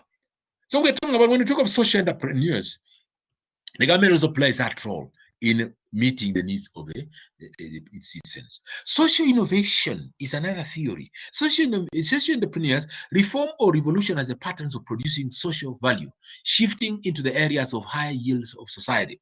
Areas of change include adopting a mission to create and sustain social value, not just private value, social value. Recognizing and relentlessly pursuing new opportunities to serve the mission. New opportunities, what's available to ensure that society gets better services and so on. Engaging in the process of continuous innovation, adaptation, and learning. Like now, this COVID-19 impact. Social entrepreneurs are at work, seeing how best to counsel people, how best to help them, acting boldly without being limited by resources currently in the hand. Yeah, you have seen some who acted boldly, like the Green Belt movement in Kenya. I want to tell you those years, late Professor Wangari, God bless her soul. What she did was she boldly fought the government. I used the word fought the government because Karura Forest will be no more, by the way. Karura Forest in Nairobi. When you are in Nairobi city, there is a forest called Karura Forest, which is both in Kiambu and Nairobi. There are the government operatives that time, colluding with the businessmen, were partitioning the forest to build houses and so on. The forest was going. But Wangari Maathai stood and said, no, we must plant trees, we must conserve this forest. She sacrificed, she suffered. physically and abuse and so on. And she used even to camouflage herself like an old lady going to plant trees in the forest to spy what's happening in the forest. It's government dividing the land, the forest. She was doing that, acting without being limited. Another one is about interesting one. If you're in Nairobi, the park there, the Uhuru Park. See the Uhuru Park in Nairobi. When you're just next to Nyayo House, you see this park with the trees and so on, and there is also the small dam there. The Uhuru Park, as you see Uhuru Park. Uhuru Park was going to be partitioned into plots, to build houses, to build whatever, and so on. But there was a movement that fought, Wangari Maathai again, fought and said, no way. In fact, KANU was to build a building there. That's one of the parties. At the time, there was a slot in the corner there. They were to build a 30-story or more building there. There were parties that were to build houses there. There were not a party, but individuals were getting land, grabbing that land. That's grabbing, but they were being allocated land within the city. But the green movement fought hard and said this: we don't want to destroy the only green parts in this city. This city requires the green parks for people to relax. And that's what's happening. People relax there. Any city in the world that's worth the name of city have a green park where people can go and relax. Even in London, Hyde Park in London, New York, all these cities have a place where people can relax. So anyway, we're talking about acting boldly. So again, social change. She was gaining nothing, but ensuring that it's good for society. Exhibiting what? Exhibiting heightened sense of accountability to the constituencies served and the constituencies served and outcomes created. Yes, there's a lot of accountability here because you are doing this not for your own gain, but doing it for society. So the social innovation, dealing with a new approach, and the social enterprise, running the organization in terms of it is supporting the needs of the people as we go along. You are looking at society. When you talk of social, you are doing society good, societal good. And here, when you talk of social enterprise, entrepreneurs, what are the social entrepreneurs? Who are they? Who is a social entrepreneur, first of all? Who is he? Would you be one, if I may ask? Are you a social entrepreneur? Ask that question. A person who pursues novel applications that have the potential to solve community problems. Novel, a new approach to solve community problems. If, for example, I may ask you a question, this is a simple question. What do you do in your community? What do you do in your community? Can I hear some of you here? What do you do? What do you contribute to your community? What are you currently contributing to your community? Whether in the city or in rural area. So, what are you contributing to the community? Yes, I see you. Is that Jacqueline? You want to say something? Can we get somebody? What are you currently contributing to your community without asking for any penny back? Can we get some answers? Yes? Anybody? Sarah Ginama? Can you say something? Encourage entrepreneurs to put the ideas into work, mostly non-profitable organizations to help and reach. It keeps you motivated, right? Yes. What are you doing in your community? Can I hear some views? Because we've got a person who pursues a novel application that have the potential to solve community problems. It may not be novel as such. It will be something you are doing. What are you doing in the community? Can we hear something from you guys? What are you doing in the community currently? What are you currently contributing to your community, city or rural? Can I get some responses? Talk of social entrepreneur. Any responses? All right, members? Multiple users. I can see some of you typing. Anybody can grab the mic and tell us something, can say something at least. Share what you have in your mind. Yes? Mercy on government encouraging youth to venture in businesses and become self-entrepreneurs, self-entrepreneurs instead of waiting for white-collar jobs. Are you doing that exactly, Mercy? If you are doing that, Hongera, you are playing a role in the community. Giving back the society, environmental conservation. What are you doing exactly, Kibyegon, in environmental conservation? Yeah? Yes, I can see Mwasi says he's doing that. How many youth have you encouraged? Mwasi, tell us, how many groups have you started or helping? How many youth have you touched their lives so far? Yeah? Anyango Lodge playing netball for the local team. Yeah, Anyango Lodge, yes. You're playing netball. Are you training them, giving them some skills? You're giving your time, of course, to help the community and so on, to keep people busy, which is very good. Yeah. Assisting some high school and primary pupils in math. Yes. I hope you are not charging the mic. I hope you are volunteering your time to do that, Mike. Coaching pupils. Yeah, exactly. Josephine Matundura. Excellent. 3, where some have started small business. Thank you. We clap for you, Ongoba. Thank you very much. I hope we can get many like Ongoba, helping the youth who are rather than idle. They can do something. They can even not only start business, but use their skills to earn some money for themselves. Yeah. Some have started small business. Very good. Onyoni Mose, Masi, have you personally ventured into a business? Onyoni, please tell us about yourself. What are you doing yourself, Onyoni? Jacqueline, you want to say something? Hello, Jacqueline? Hello? Onyoni, I'm waiting for you. What are you doing, Onyoni? I want to hear you, Onyoni. What are you doing yourself, Onyoni? Onyoni is mute. Most of you are mute, eh? Onyoni, what are you doing? Angela, we formed a football team for girls. It's 2 months old now, to keep the girls busy and out of early pregnancies. Excellent. Again, Angela, we clap for you. Mwalimu claps for you, Angela. Wanjiko, yes, go ahead. Jacqueline, you want to say something? Hello? Hello? Okay, who was that? Yeah? Yes, farming, Wanjiko farming. Are you farming for your own or assisting them? You know, if you are doing farming and bring together youth or helping the people in the community to farm in a different way, that would be very good. Yeah?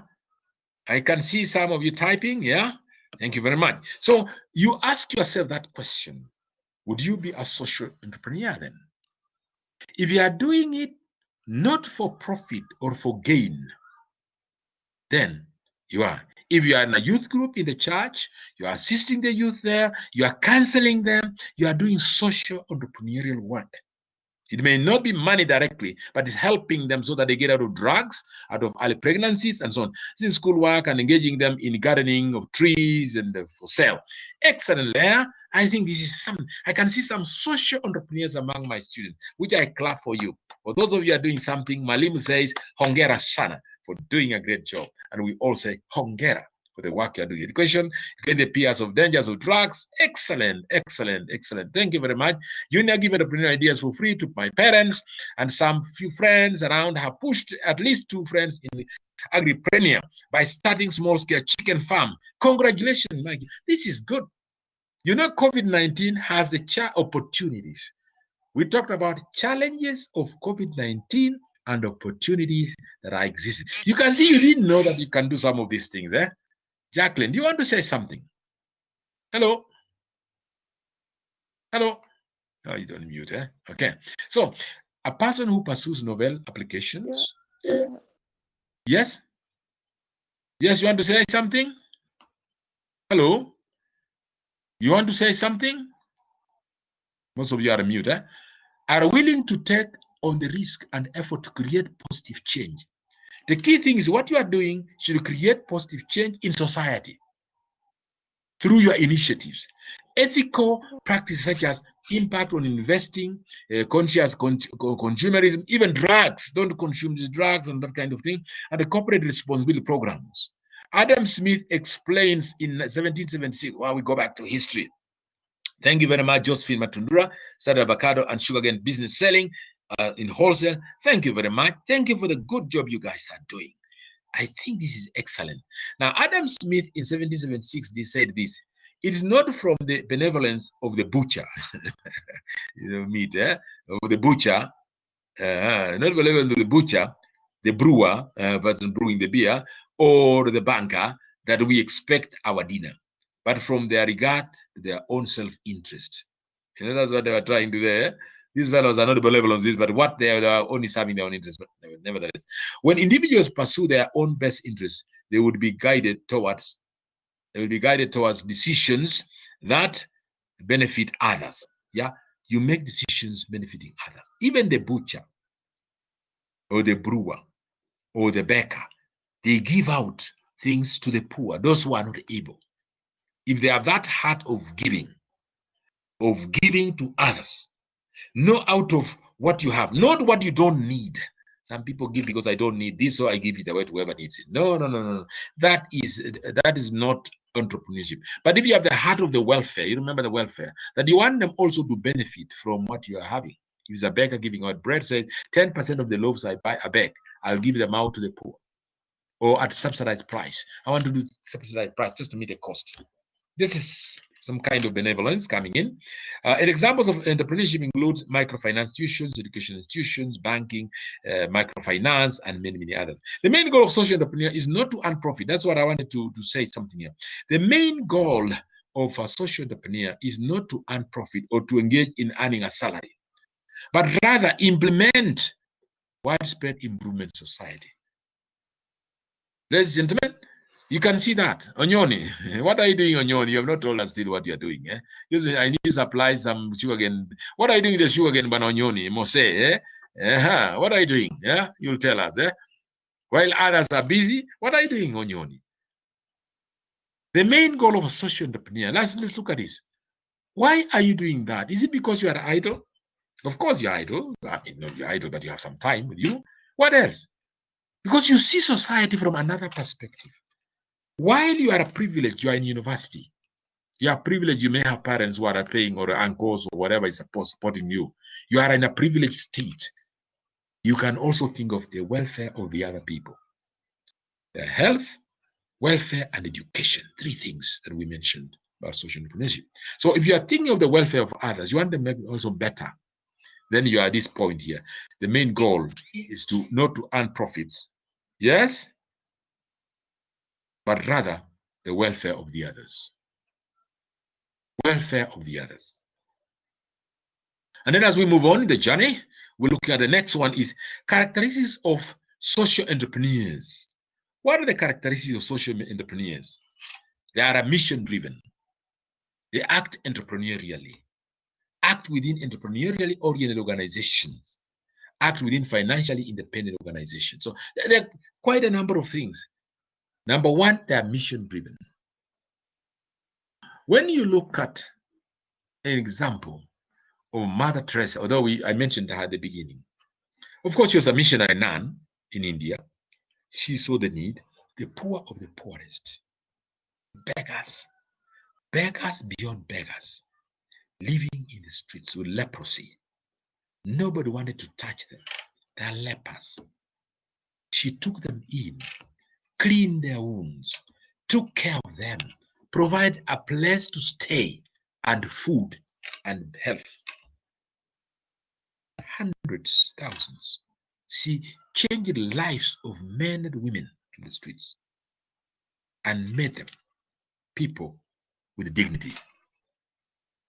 So in this case, mission-driven, make people also enjoy better life, welfare. They act entrepreneurially. They use what? Combination of characteristics of an entrepreneur. We looked at this from the beginning. Innovation, creativity, demand-driven, opportunity-driven, and also on risk-taking. All those mobilizing resources, mobilizer. All these characteristics, they use this to do what? And innovate, find new ways. Mohammed Yunus and the Grameen Bank I mentioned earlier, really entrepreneurial. Look at these people. What do they need? The banks cannot give them money because they are poor. They don't have collateral. And by the way, we also had our own Yunus Al-Quran in Kenya, a lady called Ingrid Munro. She was working for the UN. I met her, interviewed her. I don't know if she's still alive. I've not kept touch for many years. She saw beggars in the streets of Nairobi, women beggars. And some of those beggars, of course, women, they saw a Mzungu lady here, oh, Saidia too, Saidia change kidogo. And then Munro, Ingrid, what she did was she said, look, how do I transform the lives of these women? she decided to bring them together and told them, look, I'll help you with ideas and how to improve yourselves. One, I want you to commit yourself to register and register your small organization. She took 50 women. Register yourselves as an organization. I'll help you register it as a CBO. She helped them register. And then the next step is, I want you to commit yourself by saving 50 shillings of what you've earned in the day. Because as you beg, you earn some money. Since you have no other income, save 50 shillings per day. They commit themselves to that. 50 women, eh? And then from there, as they moved on, they came up with an organization called Jamii Bora. The Jamii Bora Bank that is now being bought by another bank and so on started there. I did some work for Jamii Bora organization. Did some training programs. I developed them for them. Training programs. Training now these women. They are now grown. The women with their children, they grew up.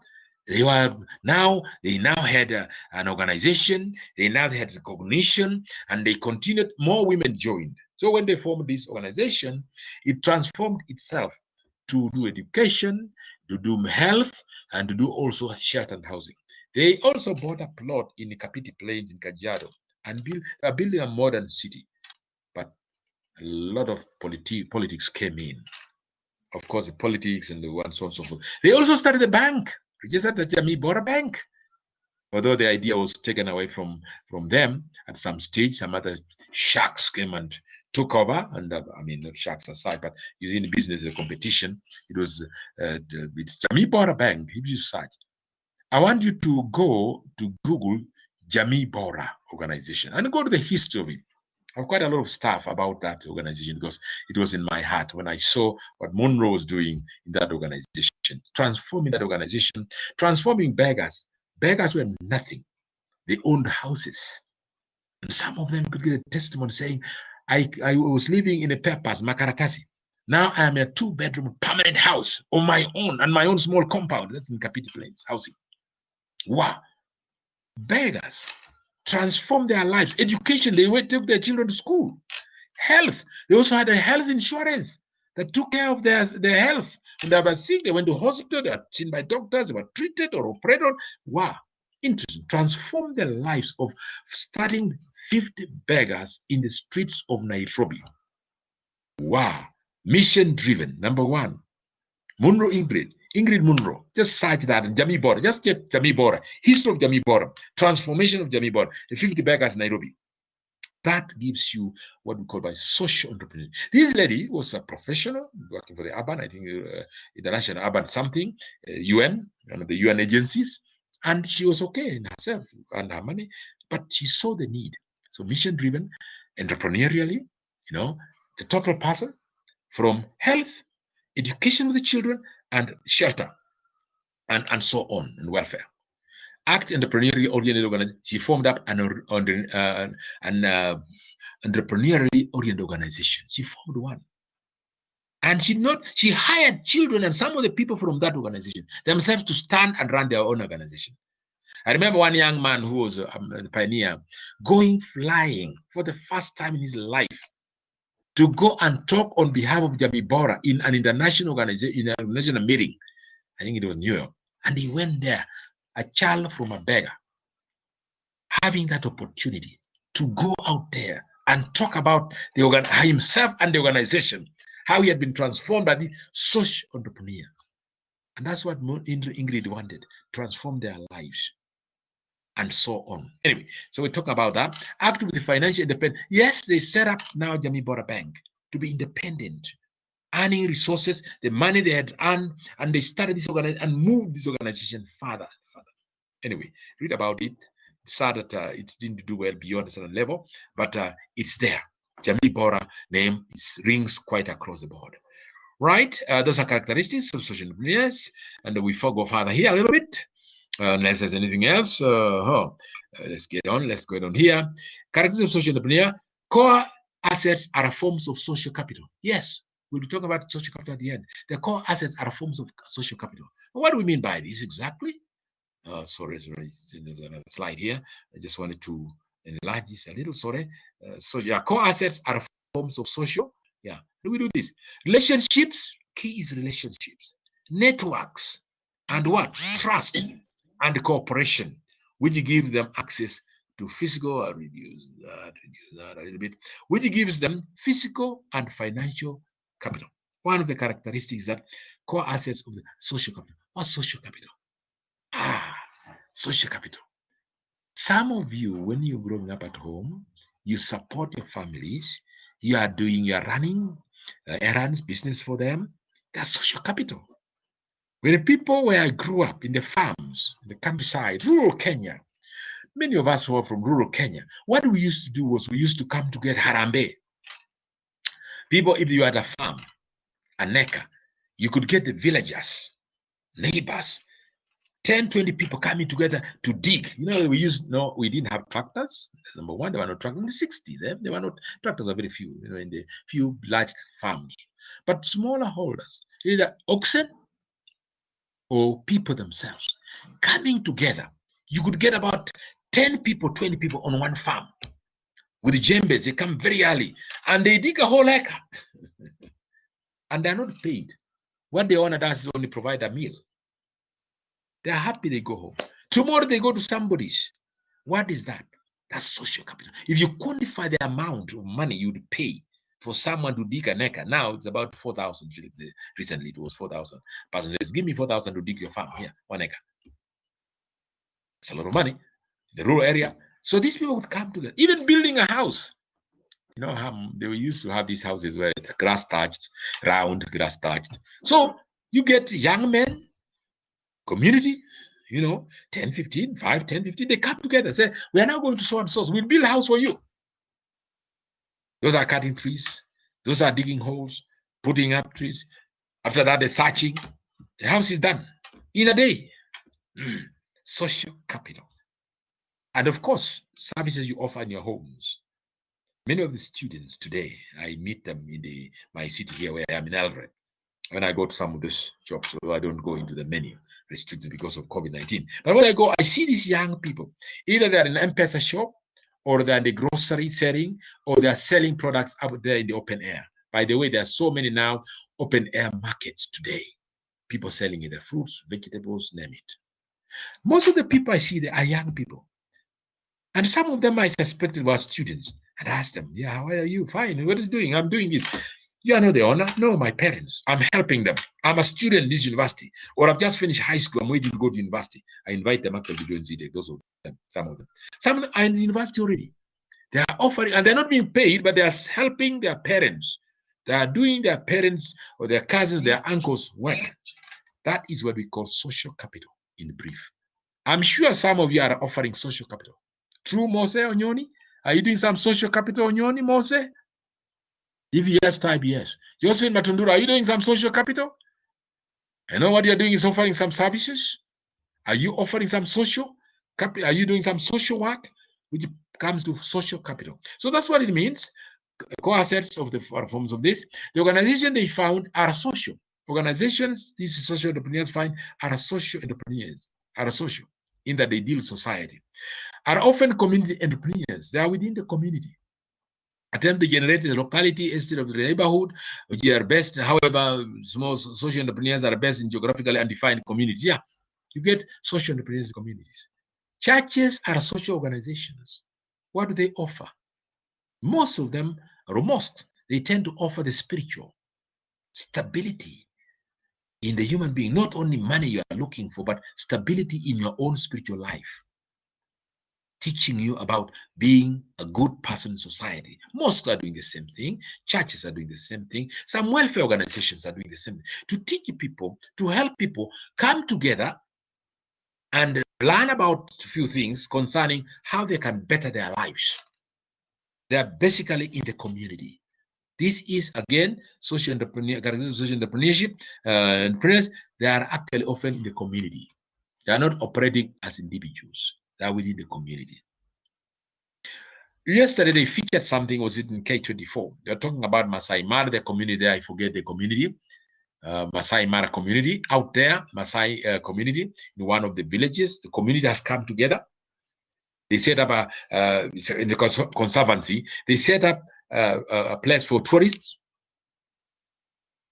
And they also help themselves in terms of cows, in terms of how they improve their community. Each one contributed about 2 cows, and these were part of the community assets. And then when these cows breed, they sell and they share their money to help themselves. The women are milking, they put the milk together in a cooperative. This milk is sold. This is social welfare, social community. It's cohesive community. It was actually featured in K20, was K24 yesterday. Very interesting stories that was coming about how this community is doing very well. And you could get the young men and the young ladies talking about, we are proud, we are in a community that takes care of our community welfare. Education, the children are going to school, they pay fees, is not a problem, and so on. Because the money is there within the community. And they are running this as a community. Community based also.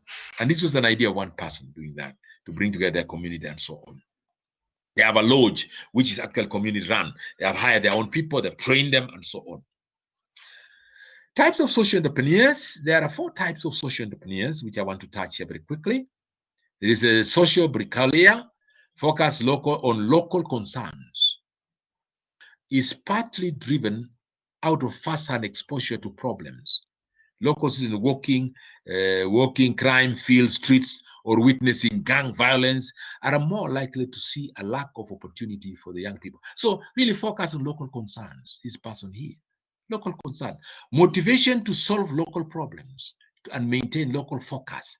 In this is both the source of opportunity and route to measuring success. Again, when I talked about this community in Maasai land, in Maasai Mara, this community-based lodges and so on, very, very practical, motivated to solve problems. They look there. They had no income, they have now income, kids could not go to school, there was crime, now it's almost zero. Solutions developed are generally rather small in scale, relatively resource poor. Basically, they have resources, but they have not seen those resources. But in this case, this one looks at resource poor. For example, if you are in the city, you are in those informal settlements, resources are not there. You see kids that are just hanging around, and people are idle. People have finished school, they are hanging around. Social entrepreneur would be looking at that, focusing on getting these people, form them into clubs, get them to train, and so on and so forth. Examples, there's one here, Otelo, local resident in Peru, created organizations to train local microcredit strategies in line with their local needs. Now, this is there. But in Kibera, when you look at Kibera, there are social entrepreneurs there who are dealing with social problems. Either they're in health, they're in education, they are also in housing and welfare of the people. These are dealing concerns that are driven within the community, local community. Bringing change. That's why I was asking you, I was asking you, what are you doing in your community? The question I asked was targeted. What are you doing in your own community? Are you a social bricklayer? Change in the community. Educate those kids. Counseling, and so on. Not for profit, but to give to society. Right. Then, of course, we talk about the social constructionist. These are some of the terms you get used to, but get to know what they do. This type identifies gaps in social markets and tries to fill those ones. They identify social opportunities by being more alert than others to such opportunities. While they often focus on issues that are relevant to local concern, their solution may be applicable to many different contexts until the bricklayer, unlike the bricklayer, whose solution is specifically in the context. So this one looks beyond. You look at a bigger solution. You are looking at what can you do beyond. Social economic true advantage is recognizing an application that may be expandable to solve problems occurring in different contexts. Like if you have an ICT person who comes up with an application that is able to help youth identify opportunities, not only youth within a local town like Nairobi, a local city like Eldoret or wherever, but across the board, a platform, free platform, or really minimum platform payment, whereby you get in there, you put your CV there, and you can search, and there are also jobs there. That's an opportunity, yeah? You're becoming a social entrepreneur, an application that links up to jobs, opportunities available in the community, be it somebody needing a constructor, somebody in construction, somebody dealing with it, somebody to train or teach kids, do what we call, teach kids, tuition, somebody who's needed somebody to see to the old people. In the developed countries, what happens is the old people tend to be left on their own. So what happens is that they look for people, students, especially where I was in school, whereby students, you have your time, you go and see to these old people and help them, attend to them, and so on. Or in their homes, clean their homes, cook them a meal, and take care of them. And they are paid a certain fee. Either volunteer or you do something. So like that, problems within the local community. There's Jacqueline Acumen organization, which focuses on addressing global poverty and so on and so forth. This is social constructionist, going beyond just the local. And then, of course, we have the third category here, which is a social engineer. Focus on deconstructing and reconstructing the engines of society to achieve broad social areas. Social engineers who seek to implement social ventures to replace those solutions currently provided by existing institutions, provide prior knowledge of the society. They know this. Social entrepreneurs focus on large-scale entrepreneurs, mass appeal. While resources are important to social engineers, these resources may also be already there. Example is Nobel Rodi and Mohammed Yunus. Yes. When you say engineer, you're not talking about really an engineer of dealing with the engines and conducting of applied sciences, but you are looking at changing the engineering. That we talk about social engineering, re-engineering the company, rethinking a new approach of thinking. That's what it means as a social engineer. Anyway, new thinking. Can you come with a novel solution that is a society problem? If it's water issue in your community, how do you handle that? You can mobilize resources.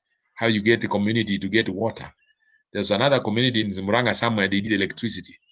They saw the falls is here, big river here, our falls here, we can generate electricity and supply to our community here. That's a social engineer. He thinks in terms of how can you transform the lives of people in the community, and so on.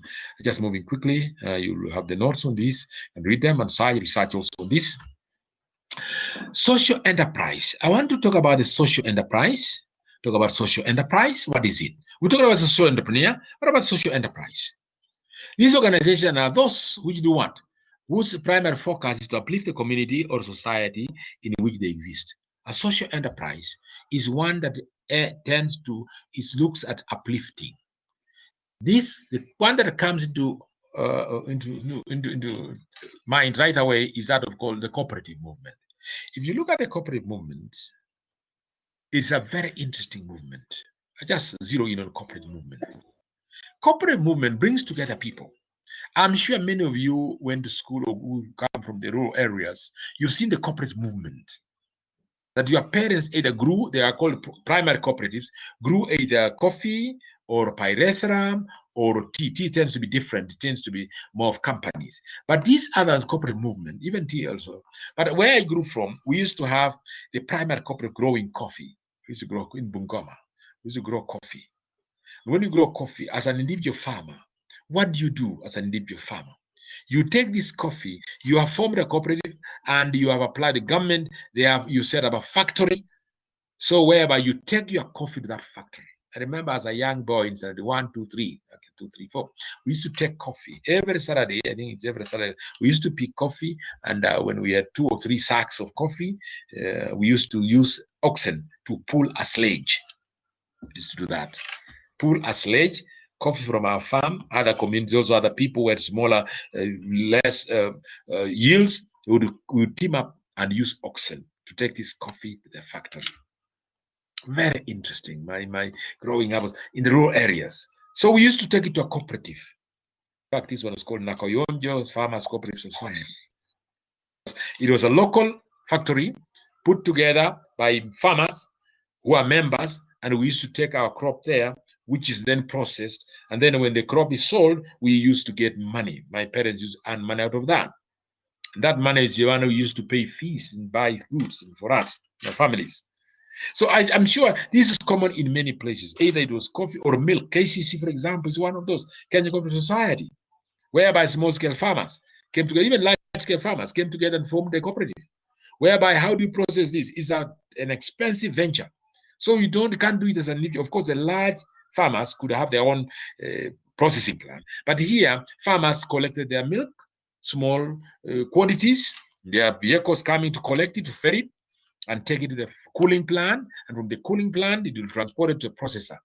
Then you are paid at the end of every frequent period, like either monthly, you get your money based on the yield. Interesting. So cooperatives are part of that when you go over social enterprise. Basically, the cooperative set up to help the farmers, the members. We have SACCOs now for employees. We have belong to SACCOs, savings and credit cooperative societies. Every organization has this, whereby you, out of part of your salary, you can commit a fraction, 1,000 shillings, 500, depending on whatever, and then you save your money there. Then you borrow against that money. You borrow 3 times, and give you up to 4 times what you've saved. So again, it's a social enterprise. All this, I've tried to imagine that. Community enterprises are there, social farms are there, cooperatives are there, cooperative unions are there. They're all within saving resources and so on. See messages below here. So you should also share the slides used to teach us in the portal. Okay, I'll do that. Yes. Opinion and so on and so forth. As comments here, hizi slides mnaitisha mnatakia mfungue nazo local university kwa village. Brian, a very interesting, we are going on anyway. So anyway, we'll be sharing this. These are in the YouTube. All these slides will be in the YouTube, which we have been sharing them on YouTube. So go to YouTube and you get them slides. I'm sure you can do using our portal, get to the YouTube and you get the slides. We also, at the end of the day, will give you a manual. We have now produced a manual. The 12 lessons that we have taught, the 12 topics will be actually in that manual. So you have enough resources to make you better and make you also trainers. I see some of you are going to be training, which is very good. You take this as a social enterprise. Go and train people on entrepreneurship in your community. You're helping them, you need to be retooled, and these are the tools you need. So we talk about these enterprises that basically to assist entrepreneurs and so on and so forth. Red Cross is one of those enterprise, social enterprise, and so on. There are many of them. Community development, finance, corporations, development trusts are there, public sector spin-offs, dependent social enterprises set up to deliver services that they have previously by public sector, but now they have been given to the public organizations that deal with that. We have a lot of social welfare, Ministry of Social Services. They have also organizations they've set up and so on. Trading arms of charities, of course, charities like you talk of Chandaria, they have actually a trading arm does that, but there's a charity section. That's why they are able to give out those resources that come from foundations. Actually, these are foundations, we may say. They have set up foundations. Even Safaricom have also set up foundations, Safaricom. And you can apply, by the way, in your community, if it's a social need that you need some support, Safaricom, if you search Safaricom, they have a foundation that KCB has that. Most of these organizations, most of these corporate organizations have a welfare wing that does that. Fair trade organization. You have heard about fair trade, whereby there's a movement that talks about now we want people to produce goods based on best practices, using, not exploiting workers, fair trade. We are fair trade movement. Search about fair trade. You see that it's a very interesting organization that deals with putting the manufacturers and the producers on check. You cannot underpay your workers. You cannot have them live in poor conditions. We won't buy your product if that's the case. So we talk of fair trade. We cannot use certain chemicals that are harmful. Fair trade. It's an energy. It's actually a social enterprise to ensure that products coming from any of these organizations support and are not harmful to society. Other types of social enterprise are there. Time doesn't allow us to go into many of them, but you can read them. There will be notes about this. Now, comparison between the profit-oriented or business-oriented entrepreneur and the mission and the social entrepreneur. Comparison of this. Yeah? I see Mercy is asking about a cat. The cat will be there. I'll be talking about the cat at the end. Mercy, don't worry about the cat. You do the cat. You pass. If you are serious about what you've been doing and you've been listening carefully to Mwalimu and reading the notes, you get the cat, you pass. The key thing Mwalimu is interested in is, can your mind be transformed? Oh, Mwalimu, what do you mean? Can we transform your minds to think entrepreneurially? Whether as business entrepreneur or social entrepreneur or a combination, can we transform you to think like an entrepreneur? Can I, at the end of my 12 sessions or 13 sessions in this class, feel and be satisfied that I have planted the entrepreneurial bug, B-U-G, entrepreneurial bug in each one of you. I see you're 41, but the class normally I get up to 70. I think we did one of the cards do 70 of you. Can we say that that entrepreneurial bug or seed, right one seed, have we planted the entrepreneurial seed in you? Besides getting the knowledge, the skills, the knowledge and skills of what entrepreneurship is and what it can do in society, in small business, especially it is evident in small enterprise, because most SMEs are actually entrepreneurial in nature. They are started by people who see beyond the normal people. They are entrepreneurs. They move for the next level. So exams, don't worry about exams. You do them, you pass them if you work hard, which you do. That's given. By this time, 4th years, 41, so 31, or whatever year you are in, exams should not worry you. But we do them as a requirement so that we measure that you have understood the skill or not. So we'll talk about the card later. But I want us to look at this a little bit. Look at this. Consider on this. Look at profit-oriented and social entrepreneur. And these are common characteristics for all of them. First of all, they are innovators. Let's begin with the middle. They are innovators. They are dedicated. Initiative taker. Yes, they are not just the achievement-oriented. I must move. They are not pushovers like a wheelbarrow. But we call them, they are self-starters. They initiate things in the community. That's what entrepreneurs do. If you are doing something in your community, yes, if Mohammed Zainab is doing something in the community, Jaika, Onyoni, Mwasi, Brian, Alex Tiongo, Angela, all these, Belinda, all of us, if you are doing something in your community, begin with yourself. You are an entrepreneur. So you are initiator. You start things. They are leaders. Mike Jr., yes. They are leaders. You lead. You show the way. Their opinion alert, opportunity alert, opportunity seeking. What is in the environment? COVID is here. We like it or we don't like it, it's here. Its impact is here. What work on your body? Kids are at home. Parents are at home. Some have lost jobs. Some have on a quarter pay or whatever. What do you do? Entrepreneurial mind would think about how can I occupy these people? They may not be a profit as such, but how can I make them better in terms of what they're doing so that they are not depressed, discouraged? No, things like those. What are they? So you are a leader. You are opportunity. What is available? Can they manufacture these called what? They call them, are there tailors around there? Can they learn tailoring and do what? Local, these paragoas and so on. Or what else can they do? Even producing local sanitizers. Spirit, nanini tenam, naweka spirit, other things. Can they think about that? Local in the village there. What is that? Soap is there, of course. They use soap is the main thing. The key one for COVID to beat COVID is washing hands with soap. Producing soap is another one. There are people making soap. I met people making soap and selling soap. I see people selling soap around. Met some people saying, yeah, now these days I sell soap.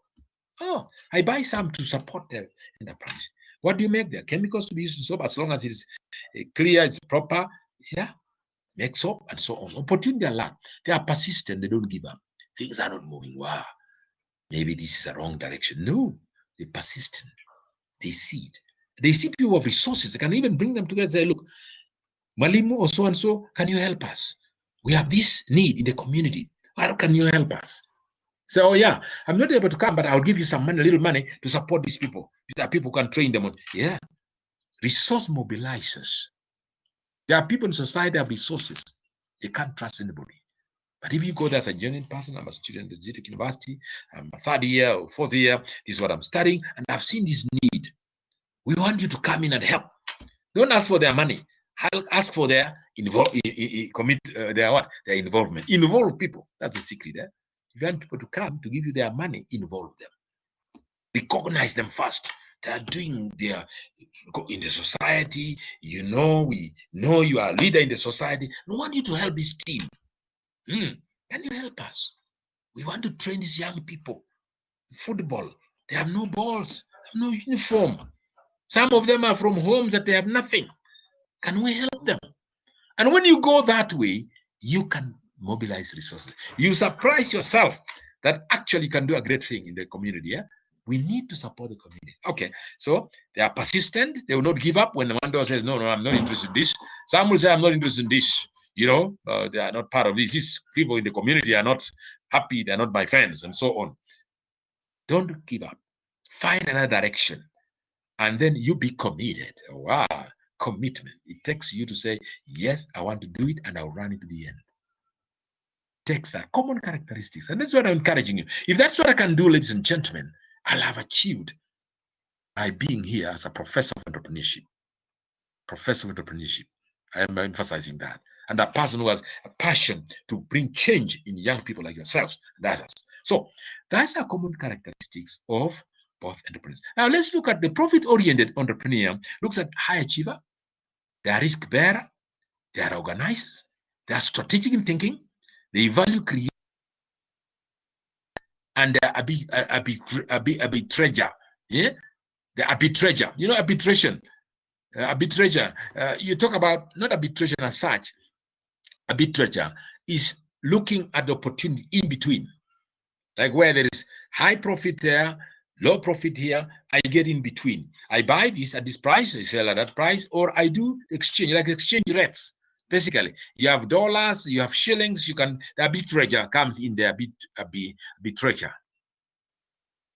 I mean, they play a role of looking for profits, in brief. Looking for profits. Their demand and supply play around that to ensure that they buy at low price, they sell at high price. That's what they do. Now, come to the social entrepreneur on the other hand. The social entrepreneur does this. So that I need to charge a phone here. I'm charging as we go along. The phone I'm using, the document I'm using, so that we don't wait out of power. The fiber, sorry. That's in charge as we go along. So we're saying what? This social entrepreneur does this. Mission leader, they have a mission in there. What do I want to achieve? They are emotionally charged. Where I want to make change. If it's the environment, let's clean up the environment. Members, we have no good toilets in this community from the village. Yeah? Toilets are just falling apart. The normal toilets are in the back side there, falling apart. Can we help rehabilitate toilets? Because that's important. Rehabilitate toilets if they're there. Or water, or a lot of bush around. Can we do something? We don't have to wait for kasi kwa vijana. As they say, we don't wait for this. Can we do something in a community here? Bushes around, can we clean compounds? You find some homes, really, it's bush up to the doors. Can we clean compounds? You mobilize people. You are actually mission oriented. You want to have the environment emotionally charged. They are change agents. Yes, I want to bring change. Community. I want to see cleaner environment. Even our roads are not good, are not passable. Can we do something as we seek for mobilizing resources? Someone has rock, stones, somebody else has a transport, somebody else. So can we come together and do what we call harambe, quote unquote? Opinion leader. They are also opinion leaders. They have some ideas. They have learned. They know what's happening elsewhere. So they have something they're bringing in. They are also what? Social value creator. Yes, value. Social value creator. You're creating value for society. Social alert. They always look at what are those issues in society. Drugs. There are young people here, finish school, or they're just in secondary, they're peddling drugs here. They're alert. No, we don't want mihadarati hapa kijijini. How can we help our children? These are neighbors' children doing this. How can we help them? Because if it's neighbors' children, tomorrow it will be your house. It will be your own brothers and sisters involved in drugs. Don't be surprised. How can we change this? It's what you're looking at. Or even yourself can get into it. If you are not alert. Hope none of you is involved in these drugs. Guys, because they will derange you. You become a vegetable and nobody cares about you. Society will leave you by the wayside. We don't want that in our society. They manage resources. They are visionary and they're highly accountable. Yeah, whatever money we received from this person who said, now we give you this money to support these people. So you don't pocket some of it, but you use it as you had already intended to do it. Accountable. These are social entrepreneurs. So when you look at the social entrepreneur compared to this person, there are similarities which you have seen in the middle here, but there are also differences as we see the goals here. This guy is a profiteer. In other words, he's a profiteer. Guy who's just looking for money. So this guy here, no, social good. Right. Having said that, do you have examples of Kenyan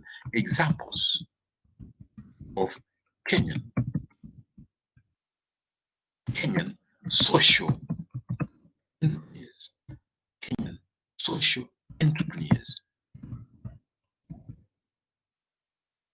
Any examples of Kenyan social entrepreneurs? Any examples of authentic? Can I say authentic or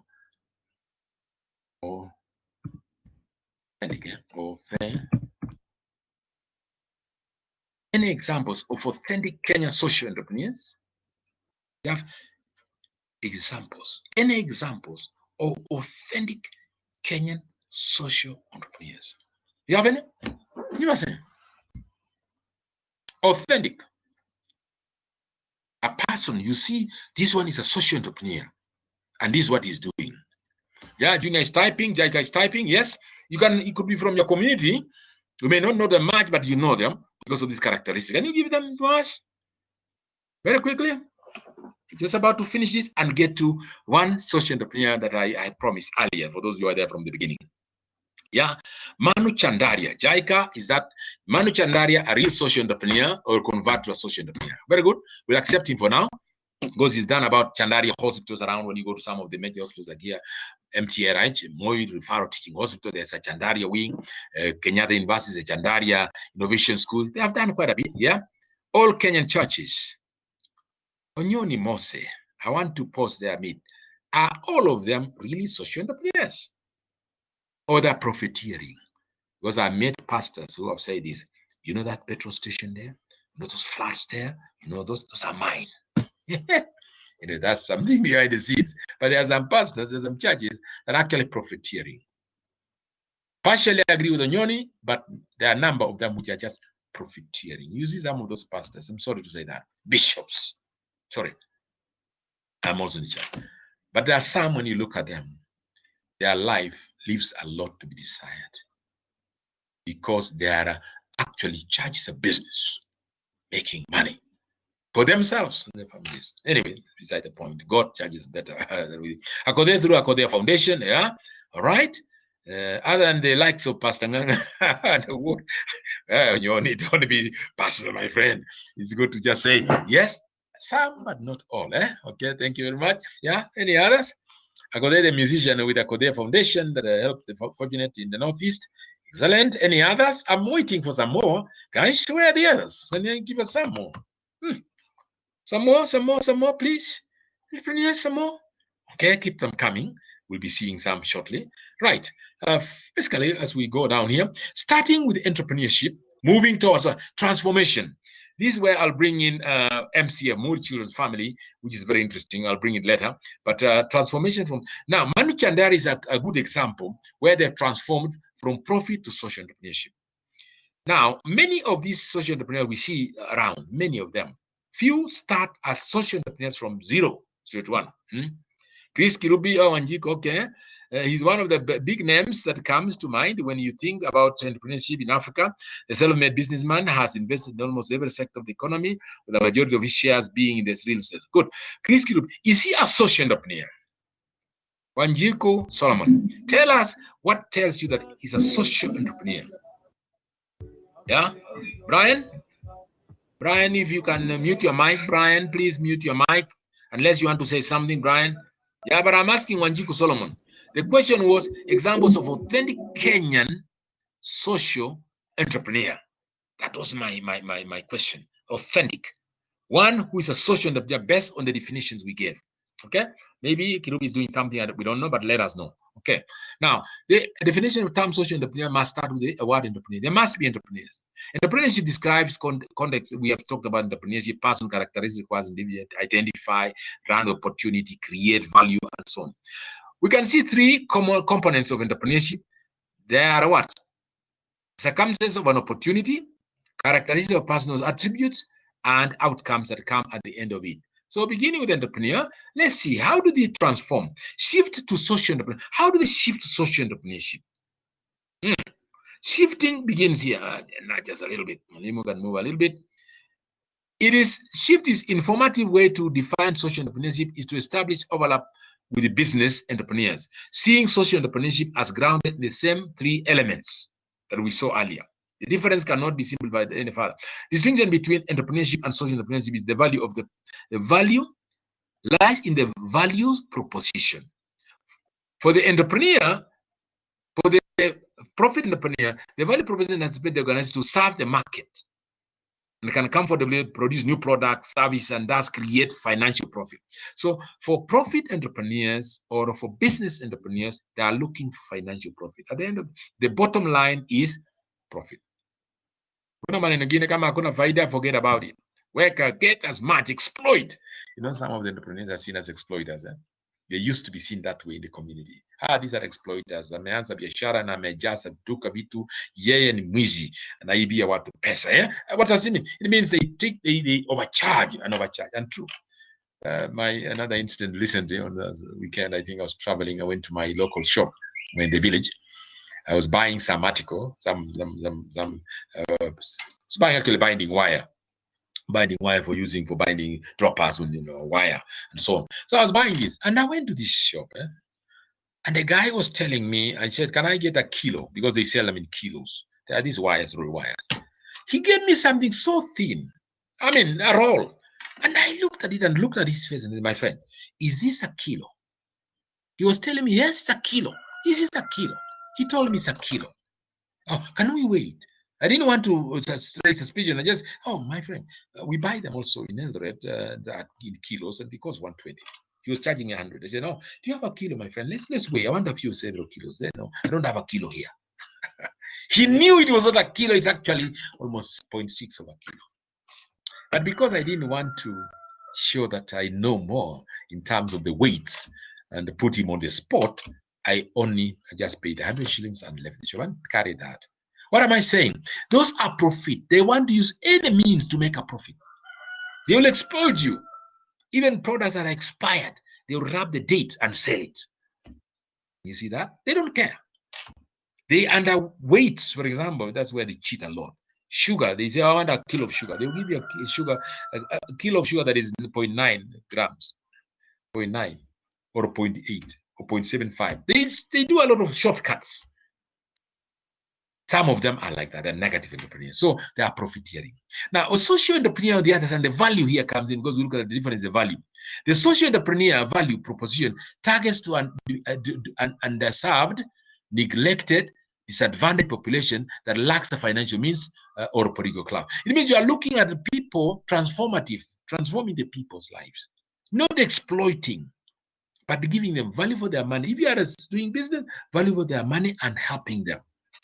But not just make money out of these people, exploiting workers, exploiting customers. So value is to transform lives, customers, and so on. Social entrepreneurship has the following three components. Identify stable but inherent and just equilibrium in society. Yes, there's a lot of inequilibrium. People are not equal. There's a problem, either health, education, or housing, or welfare. Identify that. Identify opportunity to this in this unjust equilibrium. Yes, identify the opportunity of dealing with that. If it's a question of health, people don't have enough drugs, or the hospital is so far away, the dispensary is also so far away, and serves so many people that people don't get the value for their services. What happens? What happens there is that I can provide a service here. Like the churches play a role, the missionary churches play a role in providing that. Education, you go in slums, in those remote areas where the government has limited resources, they can't reach there. They find resources, mobilize resources, especially missionaries, mobilize resources from their friends across the globe and bring this money and build hospitals, dispensaries, equip them, and bring even missionary doctors to assist in those areas and so on. Even education schools, there are missionary schools that came there during, even today, that kids go to, and they are very good. They are better than public schools. Some of them, not all of them, some of them are saying that. So identify and find and stable. Forging a new stable equilibrium. So provide education. So identify, look for resources, and run with it. That's what their goal is for social entrepreneur. So if you have resources already, like a company that's doing very well, super profits, they can actually move into now society. They form foundations, like I said, Safaricom. Safaricom makes profit every second. Even now, when we are talking like this, Safaricom is making money out of us, using their platforms and so on. You are using M-Pesa, you are using this. So they have so much money they get. What do they do with the money? They have also Equity Foundation, by the way. So these companies, these corporates, have formed foundations which help now the social welfare. So part of it. Junior, I see some people type some things here. Yeah. Kirubi started by buying old houses, renovating them, and selling them at a profit. No one knew that he would go to become one of the most successful businessmen here. That's actually as an entrepreneur, sir. We can't say that. But a social part of it becomes a little bit not very clear unless somebody comes up and says, yeah, he has set up a foundation, he's helping children, he's educating this. People like Munga also and others, rich ones, running pioneer schools, the university. Are they helping the community? Maybe, maybe not. I'm not sure. Maybe they educate. I don't know. But this is something to find out. Philanthropists, are there philanthropists in this country? Social entrepreneurship, boundaries, lack of consensus of the definition is there, but philanthropists are there, social activists are there, activists, they may not be the government activists. These activists are pushing human rights. It's an NGO, it's a social enterprise. The NGOs, the human rights. The government is not doing right, that's what they are doing across the globe. The human rights are all over. Trump, you are doing this. You are polluting environment. Human rights here. Dealing with all those movements. They are actual social enterprise movements. Environmentalists, we talked about the green movement and many others, the green belt movement, and other socially oriented practitioners are referred to as social entrepreneurs. It's important to set the function of social entrepreneurship as part of whatever you see from socially oriented activities and identify the boundaries within that. The boundaries include what? Social, oh, sorry, I made it small, sorry. A little bit, I move this one here. The boundaries non-profit with earned income strategies, yeah? Non-profit, but earned income strategies. They are making money to support who? To support the community. For profit, the mission-driven, with mission-driven strategies. Not for profit, non-profit organizations with earned income strategies, and for profit with mission-driven. For profit companies that are for profit, they are running, they are in profit, but they get the money to support the organizations and so on and so forth. Kiondo, I can see Peter Kilonzo Malua, who waters wild animals in dry parts of the Savo. Very interesting. Kiondo culture, founded by Ivy, which focuses on making traditional African bags, which are very good. You have given us examples here. Right. So as we go on here, we are going at boundaries. We're just finishing, about to finish. And then challenges facing social enterprise. These are the challenges: sustainability, managing diversification, increased competition, finances, lack of sufficient resources, collaboration with other organizations also being swallowed by bigger, smaller being swallowed. You have good ideas, you want to collaborate, and they swallow you because the ideas become bigger than yours, and yet you are really a niche. Sticking to the mission and purpose, yes. Do they really do this, or do they make money for their own sake? These are some of the challenges they face. We've seen some social enterprises that have gone to profit, and most of the money enriches them.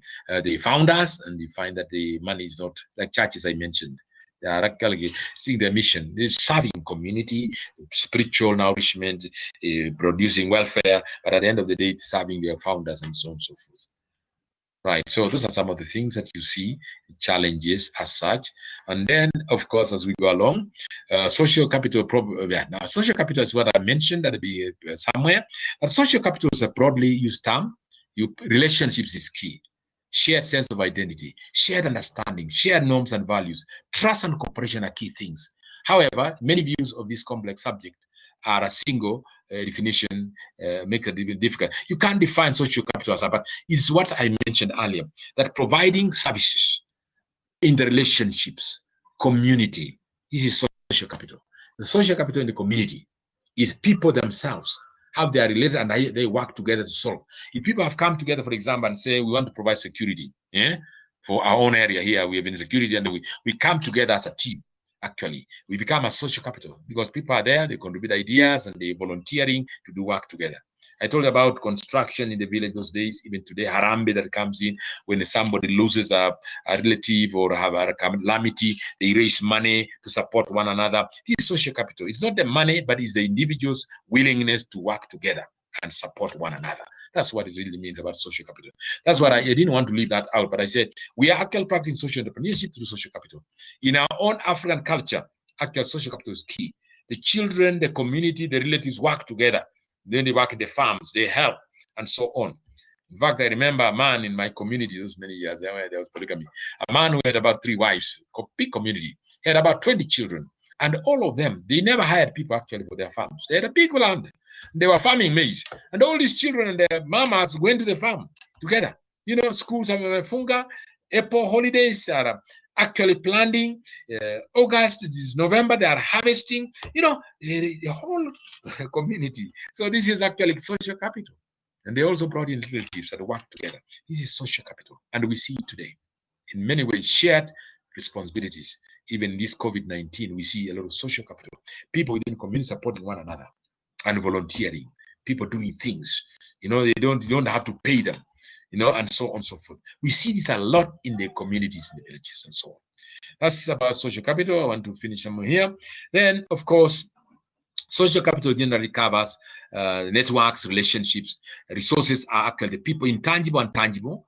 Intangible, they can have own property together, like they have a deep cattle, deep social community. Some places have a social hall, they are together, they build it for meetings and so on, supporting one another.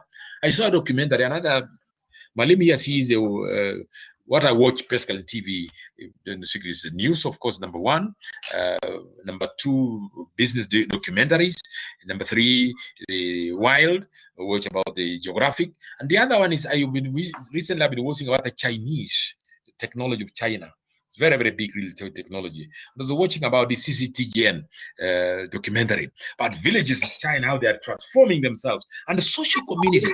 You see a sense of social community a lot in those countries, and so on and so forth. Just been watching, isn't it? It's very interesting. So anyway, look at the resources. They have resources that are owned by the community, you know, and the intangible ones are human capital, people, individuals offering their services. Impact on these relations have on the resources involved, relations, and so on, larger community. It's a form of capital, social capital, and so on. You have all that read about these things. I'm moving very quickly because it's something. Now, this slide here is almost the last slide. It's actually the second last slide. We're talking about what? Social entrepreneurship. What is it in a nutshell? Social entrepreneurship in a nutshell looks at what? Human capital, teamwork, people working together, leadership in the community, you know, organizational leadership, social problems, solving social problems in the community, social values. What are our social values? Those issues like we're talking about these drugs, talking about social problems that affect us, the community, you know, how do we handle them? Either in the inner city or in the informal community or in the rural areas. We're dealing with this. Besides the government, you know, the NGOs are another part of the government, and NGOs are called social enterprises. Society and social responsibility, how do we handle that? Pollution, who will shout about the pollution? If there's a factory near you and they pollute the air, the people come in. People you see for organizations coming up and saying, look, we want to community, we don't want this pollution here. This is all about social entrepreneurship. Entrepreneurship does not mean making money, selling and buying. It's actually innovation, creativity, find solutions, and so on. Social change, bring in social change. That's all about social entrepreneurship. Finally, I have interesting stuff here. Reflection questions. I'll do reflection questions and run very quickly to an organization that I presented a paper at the University of, Glasgow about social entrepreneur. I'll run that very quickly. But this is what I want you as a reflection. Identify a social entrepreneur in your community or in the country. Analyze their attributes and the contributions to society. Identify one and look at analysis of their attributes. What are the attributes? What do you see in them? And what is a contribution to society? Then I have two interesting videos here I would want you to watch. Video on YouTube about social entrepreneurship. Watch them. Watch these videos and make a summary of the lessons you have learned. What lesson did you learn from video 1 and video 2? Thank you very much, ladies and gentlemen. Before I finish, I will want to do one or two things here very quickly. Unless there's any question there, I promise something else about, maybe I'll send it to you or something like that. I want to do this very quickly here. Give me just a few seconds.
back there.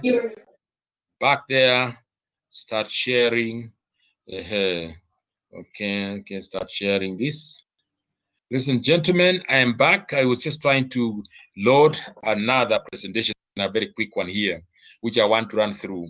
This takes us back to 2015. This research paper I presented, the title was Business Entrepreneurship to Social Entrepreneurship, case of Dr. Charles Mutua Muli, presented at the city of Glasgow, Scotland, UK.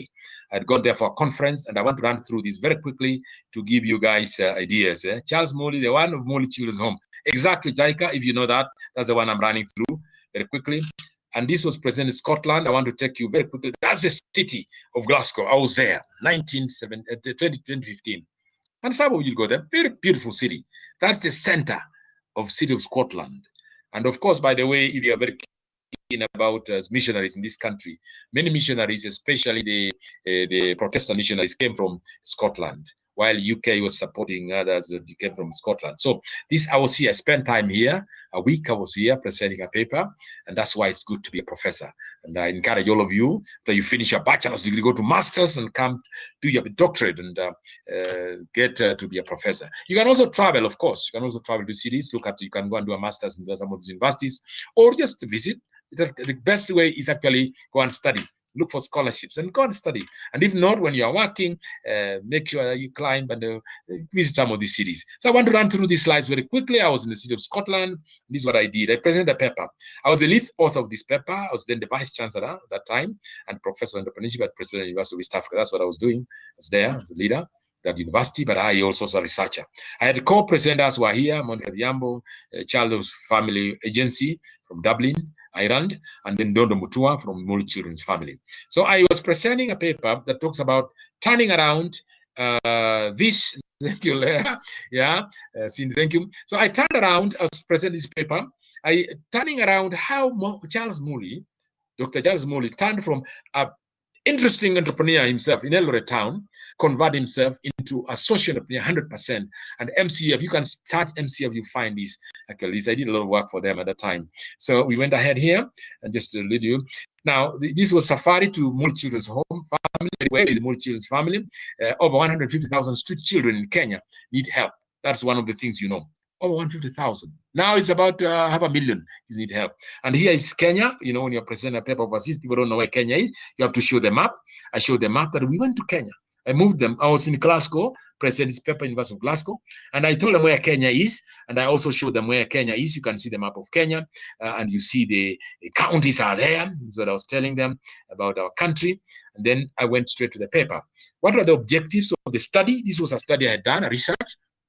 And I was talking about this research in terms of what we are trying to do.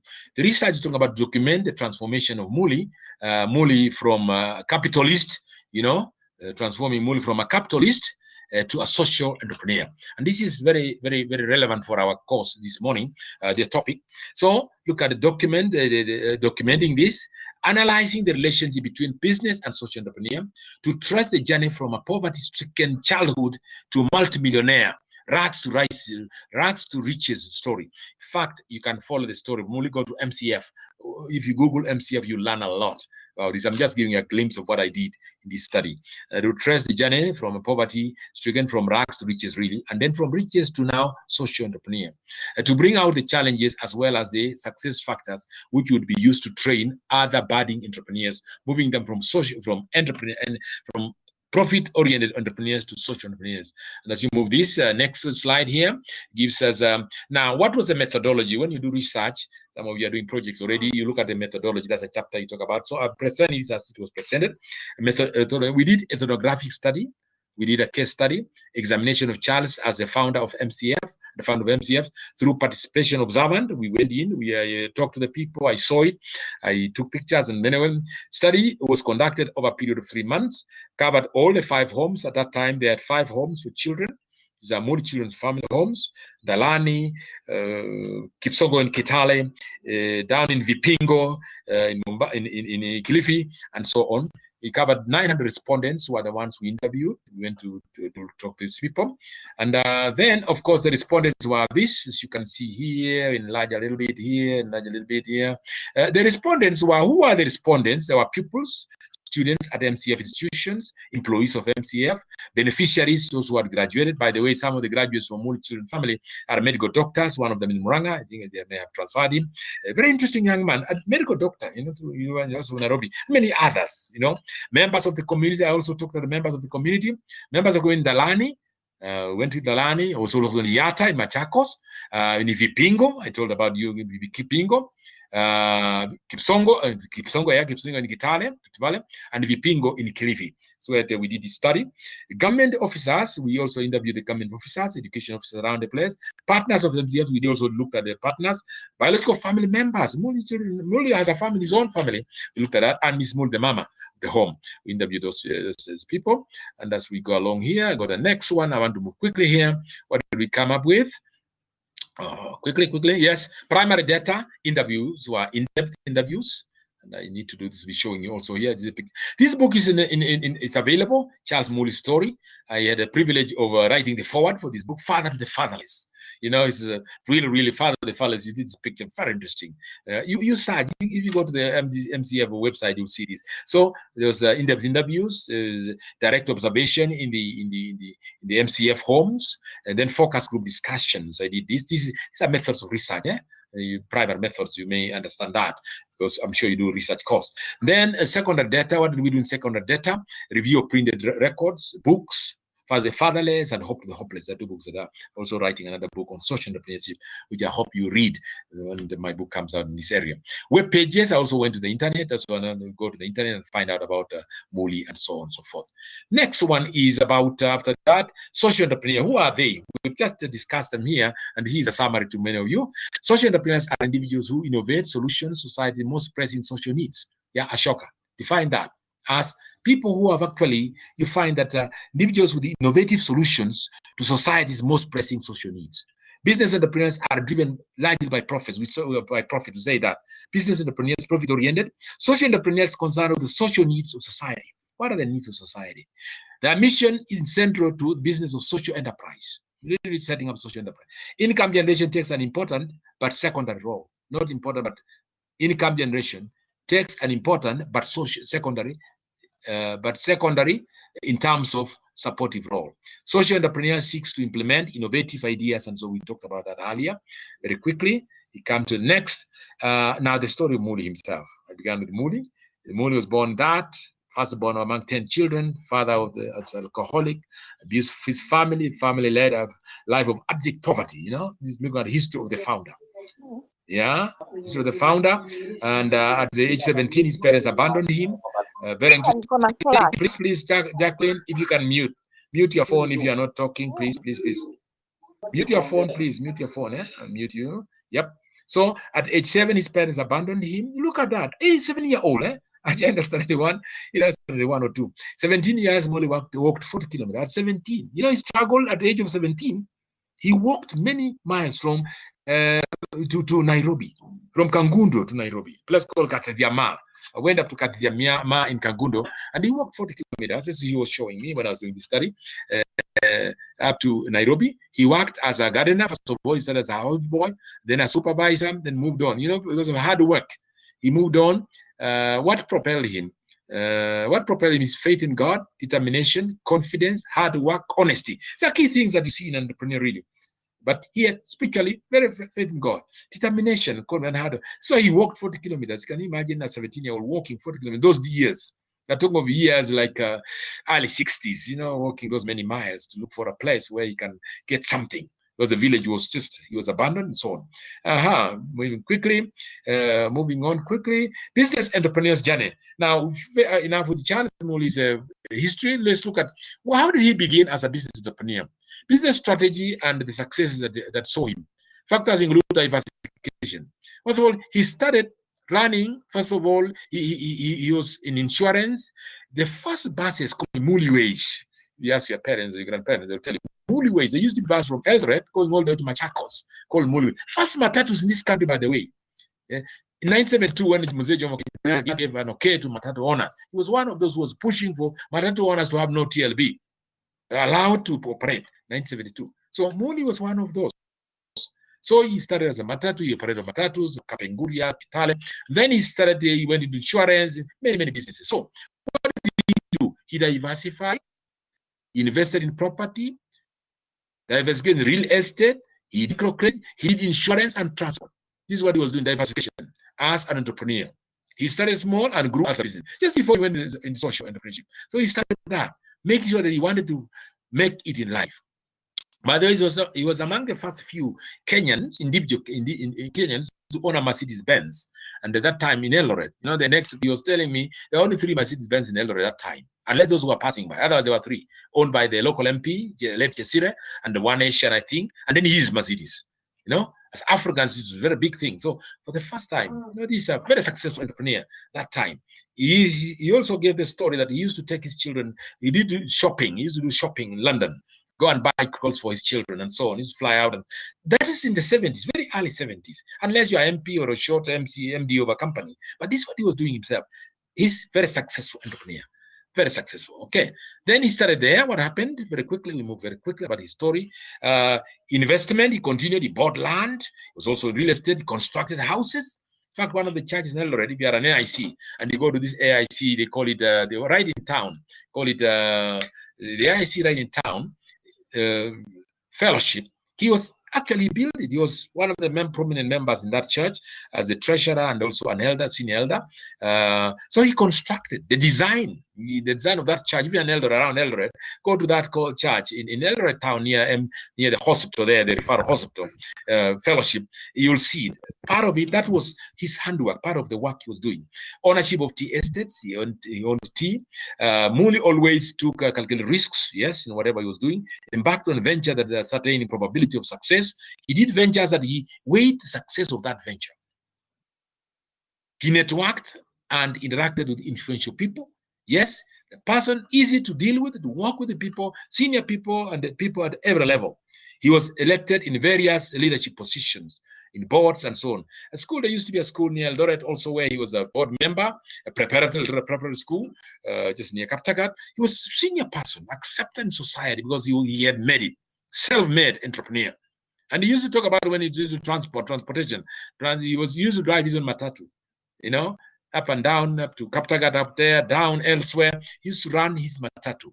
And he used to do it with a difference. He said, when you talk to him, he said, I used to make it with a difference. Not like other matatu fellows, but different, taking care of the customers. And they will always look for Muli's matatus and so on and so forth. Next, as we move quickly here, the transformation of Charles Muli. Now from there, the turning point came in 1986. He encountered street children in Nairobi who stole his vehicle. These children stole his vehicle. Waliba gari yake. He had parked it near Nyayo House and gone up to collect. He had gone up there for, I think, to get his licenses. When he came down, the vehicle was not there. That's a very interesting story when he tells you. He found, first of all, when he parked his vehicle there was a young man, 2 young kids there, 2 boys, rough looking and sniffing glue. And he said, Mzee, tukuchungie gari. Dupe shilingi, tukuchungie gari. Then Charles looked at him and said, no, I don't have pesa, sina pesa. And he walked away, went to do his business. When he came back, the vehicle was not there. He couldn't believe it. He thought it was dreamland. Where is my vehicle? It's not there. Where he had parked, not there. And the boy who was telling him to tukunjia gari had already gone. He was laughing. He was a distance away, saying, Mzee, tulikwambia tukunjia gari. And he ran away laughing. Muli was so dejected. That was a turning point. His car was stolen. This reminded him of his own childhood, hard life. He knew the streets, poverty and begging. He had done that. So he saw this. Now, this reflects his life. He's successful in life, but these things are reflected because this car had been stolen. He had a divine calling in street children. Now, that started his way of, can I go and help these street children? So in 1989, Muli started rescuing children. He left his business. He abandoned his business. One time, the divine calling, he closed his multi-million business. One evening he came home, very dejected from work. He told his children, he used to be a very organized home. He used to drive home, come eat dinner with his children and talk with them. A home that you can see is well-established, middle class. But these days they came home very tired, exhausted.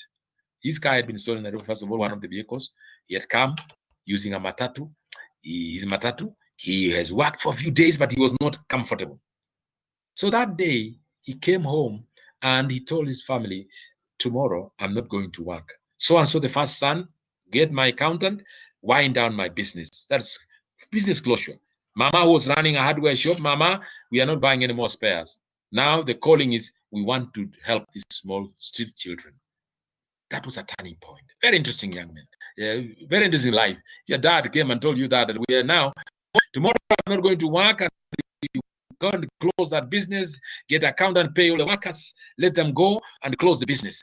You think everything's falling apart. That's exactly what happened. If you read that book of Father the Fatherless, you get that story. And then also there's a profile I wrote. Anyway, he also relinquished all his leadership position in the church. Using his vast wealth, Charles established the Moody Children Family, an organization which is actually running up to now, Moody MCF schools and vocational training.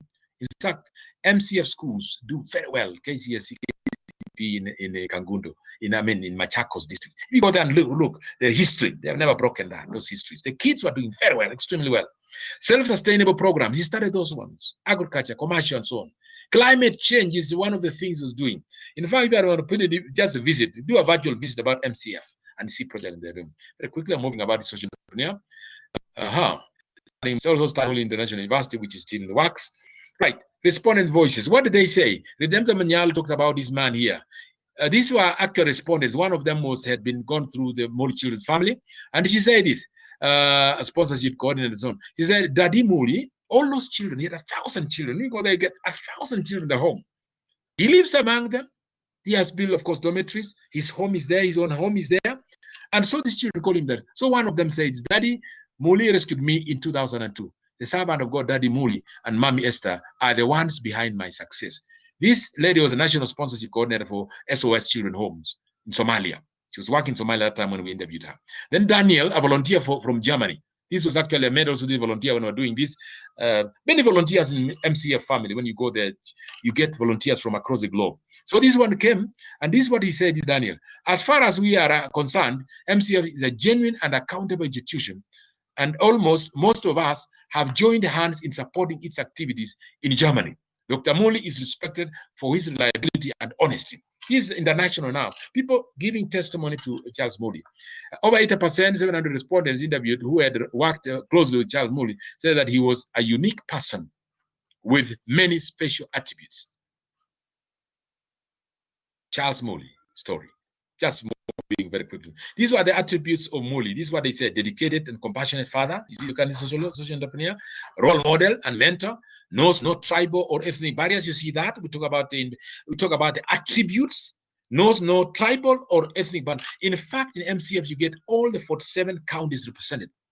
Children from those counties. He goes to the streets. He talks to children. He invites them, and he says one key thing there is love. If you show the children love and care, they will leave what they're doing and they'll come and show them a home. That's what he does. Even those who are drug addicts, he brought them and he changed them because of the nature of how he brings them up in the family. Anyway, that's you read more about that. Leads by example. Yes, down there helping the children, feeding them, cleaning them, the kids, these street kids, and doing much leading by example these workers. Innovative and visionary leader. These are characteristics of a social entrepreneur. As an attitude disciplinarian, yes, he does not cane, but he disciplines by talking and counseling. Spiritual leader, yes, direction, loves and cares for all. From the lowest worker to all the other people, he treats them the same. A true servant of God. These are some of the attributes, and these are the percentages of the respondents. So it's something that respondents mentioned about the attributes of Charles Moody. Moving very quickly, we have this MCF mission. MCF mission is a transform lives of people and society. Dr. Moody is the model rescuing. These are his model. He is the model of rescuing 3 R's, 3RP. Rescue, rehabilitate, reintegrate, and prevention. So rescuing them from the streets, bring them to the home, rehabilitate them, help them, showing them love, train them, give them education, give them training, and then release them back to society, their families. The model has been successful in transforming vulnerable orphan children. Over 20,000 children across the country have actually been transformed. Some of them are working in Australia, in Europe, in America. You know, these kids who went through, those who have been dismissed. You know, these kids in the streets, if you stop there and see these guys sniffing glue and they ask you for money, you refuse, then they snatch your bags. And these are the children that he went to, using his vast millions of shillings he had made. And then how he has sustained is actually in MCF, he sustains them through agriculture. He does a lot of agriculture. He has land, good land in the land area and in Yata. You know, you visit do virtual visit, because physically you may not go there now, but do a virtual visit and see what is. So Muli uses the model of rescuing and so on. The model has been successful in transforming lives of children and so forth. Very quickly, Mwalimu move quickly. Challenges that are facing inadequate funding. Of course, the funding is not there. The 75% sustainable funding, inadequate transformation of drug addicts. When kids come in, he does not give them any medication, but he helps to transform them by talking to them and showing them love. Street children, of course, street children have various challenges. Some run back, but it's very small percentage go back to the streets. The rest, of course, have grown up and rehabilitated to society. Some intermarry from there, they go out and start their own kids. Some are trained in different things. Inadequate support from the government. Government is not supporting them much. This is part of the government. When you see social entrepreneurship, it means government is not doing enough, or the resources are not sufficient to reach out there. So inadequate that, the government decision, the economy, and so on, the community. Sorry. I should make it larger a little bit. Yeah, and so you can see street children, it's still more children. MCF intended to capacity overwhelming number of street children, over 150,000 children in Kenya, plus over 200 orphans need help. But which are the cause organizations? And trustworthy employees sometimes is our challenge that he was facing. And finally, we move on to the next one: successful strategies. What are successful strategies? Now, strategies used by social entrepreneur. Use social capital. Social capital, as I mentioned, is family and community. Volunteers and community goodwill. Volunteers from across the globe. Even you can volunteer. Write and say, I want to volunteer in MCF. Can I come and train these kids and stay with them for maybe 2 weeks or 1 month and so on? Volunteers. Community goodwill. The community is very good. At first, they were very harsh when he gives you the story. Read The Father of the Fatherless. You'll see the story that when he moved there. Community said he would not let chakra. You know, the community was very, very negative. When he moved about 200 children to Ndalani from Nairobi, from Eldoret, it was a revolution in the village. The villagers said, no, we don't want these kids. These are street kids. What do we here? And Charles himself, he said this. This is what he was telling me. I told him this. If any of these children steals, please, I'll pay. I'm accountable. And he told the children, this is your home now. Don't go out there. I brought you here. This is your... And the kids listened. Ndalani, a dry place, but very interesting. They have transformed the place, by the way. Very interesting. Networking and collaboration successes. They networked across the globe. The organizations across the globe with supporting him, and even locally. Unique projects that he's doing about the climate change. He has actually transformed the place to green. From dry place of Ndalani area and Yata to very green forest in the place. Diversification of activities, strategic investment in terms of ensuring that things are running, and charisma. Wow, strong charisma. That's an entrepreneur. And then sustainability. Here we talk about sustainability of the projects, innovative generating projects, doing quite a number of things at the moment, which this is 2 to 5 years ago. Care, many changes have taken place by now. Another one here, 21 coming. Critique of Muli's strategy. Of course, everything not all is not rosy, but there are critiques. Delivering the social value while social returns, social impact of the enterprise remains uncertain. Yeah, the future. That was the question. How is the future? Is it sustainable? Convincing nucleus family, his own children. Children are now adults. They have their own families, telling them, look, Daddy gave everything to MCF, which is a charitable organization, to support the family. What does his own family feel? I had the privilege to train them and talk to them about what their dad was doing was the right course in life. Because life is not how much money you make for yourself and your family, but how much you can transform lives of others using the resources that you have and what God has given you. You know, so that's really very, very tough one. Financial resources are not adequate always. Community communicating the social value objectivity. Social value. Many people don't still see chakora. You know, this is for orphans, children's homes. Who owns those children's homes? That's the question you ask yourself. Like Mamangina homes, of course, government, charity, government. So there was one time there's a lot of issues about it. Children going without food and abuse of this. Many, many challenges were there. But you see, here is a person of family. The only one of the few families in Kenya that really took on his own resources, millions. He was worth millions. That time he was worth over 15 million. And that's a lot of money that time. 15 million plus what he owned, but he gave it to probably his children. Remaining true to the mission is another one. This is a struggle always. Am I doing the right thing? That's what he used to tell me. I'm convinced I'm doing the right thing, but is my family with me to take care of the children? When you go to MCF, the land, you see it for yourself. You see, it's 1,000 children. There is a primary school, the nursery school, the primary, the vocational training, and there is the farms are there, and there is also, dormitory. You see, am I in the right track? Are my community, when I'm gone, for example, people look at, when I'm not there, will this continue? That's their concern about, and remain true mission.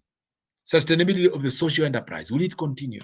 Because challenges are there, like COVID now, that's a lot of toll. But the good thing, they grow their own food. It's a community with their community, growing food and bringing up these children and training them and getting the right workers. That's what he used to also say. Can I get the right people to work? Lessons learned from this: you can achieve all through determination and commitment, standing upright in one's beliefs and faith.